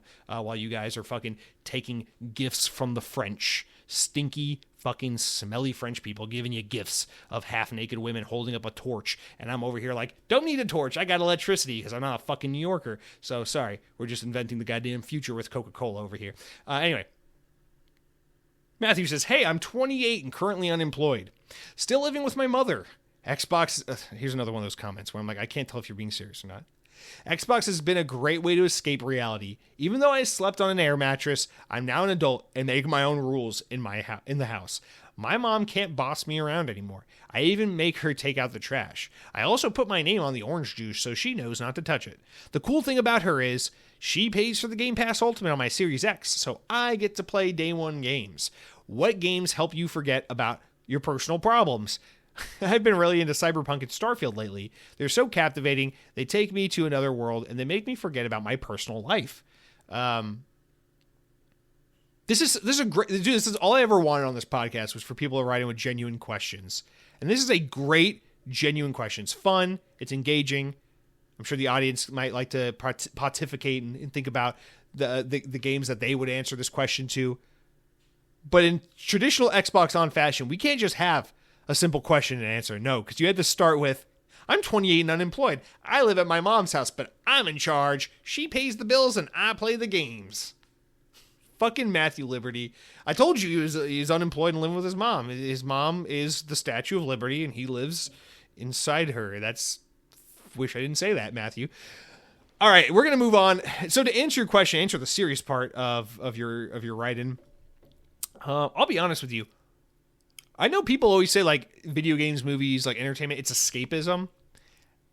I mean, I guess, yeah, technically it is, right? Right? Like when I have a long day of work and I just want to like watch TV or play a video game, I guess it's kind of a way of like unwinding and escaping reality to enjoy an hour before I got to go to bed and then do it all again, right? But I'm very weird about games. Like I don't, if something is really gnawing at me, I can't play video games. So like if it's just like, oh, work was stressful, I had a long week, I want to relax. Yeah. The best game to play is just whatever I'm playing, really. I have my comfort foods, which is like anything Sonic, whatever the latest Call of Duty is, Halo. Like those are my comfort food games. Like I can just play them whenever. Left 4 Dead is a comfort food game for me. You can just put it on whenever, and it's just like, yeah, I love this shit. Forza is a comfort food game. Guitar Hero is a comfort food game. Like those are games. It's always a good time. I'll never say no. But generally speaking, like if I'm just looking to unwind and relax and kind of tap out of reality for a little bit, the best game to play is always the latest game I'm playing. So like if I had to answer that question today, Marvel Midnight Suns. If I want to get away from it all and just escape for a bit, oh yeah, I want to play Marvel Midnight Suns. But if there's like something really going on, like if I don't know, like I haven't ever gone to like a therapist to go over it, but I'm fairly certain I went through like a deeply depressed state when I was younger, like especially like my high school, college years. I was pretty fucking depressed. So honestly, like a large part of why I didn't play video games during those years is because I was just like too sad all the time to enjoy video games. And I don't like if something's really gnawing at me, like a breakup or like this thing's going on or something's not, I'm just feeling sad, whatever, thankfully, knock on wood, I'm blessed and fortunate enough that in my young life, things have been pretty good. But if ever like something pretty not great is going on, I can't play a video game and relax. It's like, it's all I think about. Like put on like Red Dead Redemption 2 or something like that, and you're just playing it and you're playing it. I can't focus on the game. I can't focus on the story. Can't focus on what I'm doing. I just think about how sad I am or how miserable something is and how not great something is. And I just think about it. I get inside my own head. It gets worse. And then I have to turn off the video game. Like during those like high school years where I just mostly wasn't playing video games. Yeah. I remember that. Like I remember like trying to play games.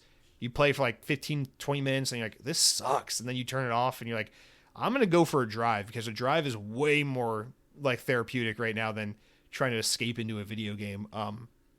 So I don't know. That's just how it works for me. But like, I guess what I'm trying to say is like, to me, gaming is escapism, but only to so much of an extent. Like if something truly tragic were to happen to me, I know myself well enough to know it's like, I would have to take a pretty clean, like big clean break from video games for a while to work through that. My bigger like escapism thing to me is theme parks, because like when I need to like get away, like I'm very like active physical person, not like I'm fit and sexy and have a good body, but like I'm energetic. I have to like expend my energy. So like I'd much rather like go to a theme park and walk around and do something to get my mind off of something than like sit in place and stare at a TV screen. Like it just works better for me. But yeah, unwinding from a long day, just trying to have some fun, fuck yeah, whatever the game of the week is, that's for me, that's the thing for sure. But good question, fun question. Cyberpunk, Starfield, what do those games have in common? They have deep, rich storytelling and world building. It's easy to get invested in those, so totally see how those would be perfect games for that kind of situation. But I don't see why you would need the escapism. I mean, after all, you get to live inside your mom, so I mean, isn't that every New Yorker's dream? All right. Hey, we all lived inside our mom at one point or another, so it's just human nature. But let's wrap up. Thank you, Matthew Liberty, for writing in. Our final comment of the week comes from Headhunting Halo, who says, Happy October month in celebration of Spooky Month. Do you have a spooky game you will be playing? There are so many good hitters coming out this month, as well as stay spooky, ghouls. Ciao. Headhunting Halo, I will always love you. Cronky, if you were here, I'd ask you, I do have my Halloween games picked out. Every year I get my Halloween games picked out because I love Halloween season. It's my favorite time of year. It's my favorite holiday. I always feel like I don't do enough to celebrate Halloween, but I always try. I always try to get as much Halloween celebration in as I can because it's just the best. Let me see if I can pull it up. So, it's an indie publisher, and there's a couple developers that make these games, but I'll just name the games. Rewind or Die, Bloodwash. I have a couple others saved. I guess I didn't save them all in my wish list on Xbox. So anyway, but those are a couple of them. Let me see if I can find any other. Murder House, Stay Out of the House, Cannibal Abduction. I don't know if that's one of them. But anyway, they're these indie games developed by, I think one of the developers is Black Eyed Priest. But the publisher is Puppet Combo. And they're these like short little indie horror games that have been coming out pretty regularly for the past like 3 years or so. They were on Steam, but now a lot of them are on Xbox. And they're like these, it's really cool. The arts, the graphical style, I should say, is very like PlayStation 1 era with like smooth graphics, so it's not as jaggedy looking. But it's like kind of like PlayStation 1, like OG Resident Evil style graphics, but with these various like spooky horror games. And they're creepy and they're eerie and they have that kind of like liminal space creepiness thing going for them that also feels kind of nostalgic as someone who grew up with a lot of 90s media. And yeah, these games just look phenomenal to me. Like Cronky recommended them to me like a year or two ago, and I've been meaning to get around to playing them. But I think this is the Halloween where I'm going to do it because I could go to finally play Until Dawn. I could, I don't know, do something else, but I could finally play Resident Evil 4. So there's a lot of games I could and maybe should do. But to me, like, I feel like these games, something about them is really speaking to me as like, this will be a proper Halloween game. So I'm really looking forward to getting into those. But that's, for me, that's how I'm celebrating Halloween with gaming. Dude, I'm celebrating Halloween hard this year because last year we weren't spending any money because we were saving for the house. So like, I was fucking eating ramen and doing nothing. But this year, I'm like, fuck it, let's go all out. So I got a season pass to Busch Gardens in Tampa, Busch Gardens Hollow Scream. It's like their haunt event. And so I keep going there every weekend to their Halloween haunt event. I'm just like, every fucking weekend, like I'm just going out to Tampa, going to Hollow Scream, enjoying some fucking spooky atmosphere and some haunted houses. And it's great, man. I love it. It's just, I love the idea of fall time. I love Halloween. I love the everything, the haunted houses, the cute spooky stuff in particular, just the fun festive fall theme, pumpkin patches, cornfields, the food, pumpkin flavors, pumpkin spice at Starbucks. I don't care. Call me a basic bitch. I love that shit. I love all of it. This is the best time of year. The only thing I hate about is there's no fall weather. Even in Georgia, it's not even a Florida thing. Even in Georgia, like you're lucky if you get like 6 days of fall weather throughout the year in Georgia. So I'm used to it, but like at least in Georgia it looks like fall sometimes because like leaves actually die in fall. But yeah, it's I wish we could have some nice weather to go with it. But yeah, man, love October. October, definitely my favorite month of the year. So happy Halloween season to you, Headhunting Halo. Let me know what you're going to be playing this year to celebrate the occasion. And to all of you, happy October, happy Halloween season. And that is going to do it right there for our Xbox On podcast this week. Ended up going 2 hours long. Of course I did. Like a fucking idiot. But yeah, thank you for listening. Guys, be well. Take care. Be safe. Don't take it too personal if I offend the state you come. I know I've offended the British. I've offended the New Yorkers. You know what they have in common? New Yorkers are just the fucking new Brits. That's what happened. They all came in through the fucking channels, the 13 colonies, and they spread around, and they beat the British. But what they weren't able, even though they were able to dispel the British from their newfound land, they were not able to remove the sensitivity they hold within that the British instilled in them. And so that's why they're soft. And that's why we have so many British and New York listeners writing in all the time saying, hey, you hurt my feelings. I don't like that comment. Listen, man, I make fun of Italians. I make fun of PlayStation fans. Like, what? I don't understand. What's the big idea? Fucking idiot. But no, silliness aside, thank you all for listening. Not trying to hurt anyone's feelings, just trying to be goofy. You can be goofy at my expense. I'm from Georgia. It's funny. We can laugh about it. We have school shootings sometimes, I guess you could laugh about. I don't know. What is there to talk about? All right. That's probably going to get me fired, so I'm just going to go ahead and wrap it up. Love you all. Be good, be safe, and until next week, bury your dreams. Triplets born, the throne awaits. A seer warns of a deadly fate. Give up your children, separate. Bide your time, lie in wait. Sonic Underground, Sonic Underground. They made a vow their mother will be found. The children grow, learn what's right. Leaders of the freedom fight, they seek their mother, she knows they do. Is it time if she only knew? Will the prophecy come true? Sonic Underground, Sonic Underground. I long for my children, but I have to wait. To act too soon could seal their fate. They made a vow their mother will be found. Sonic Underground.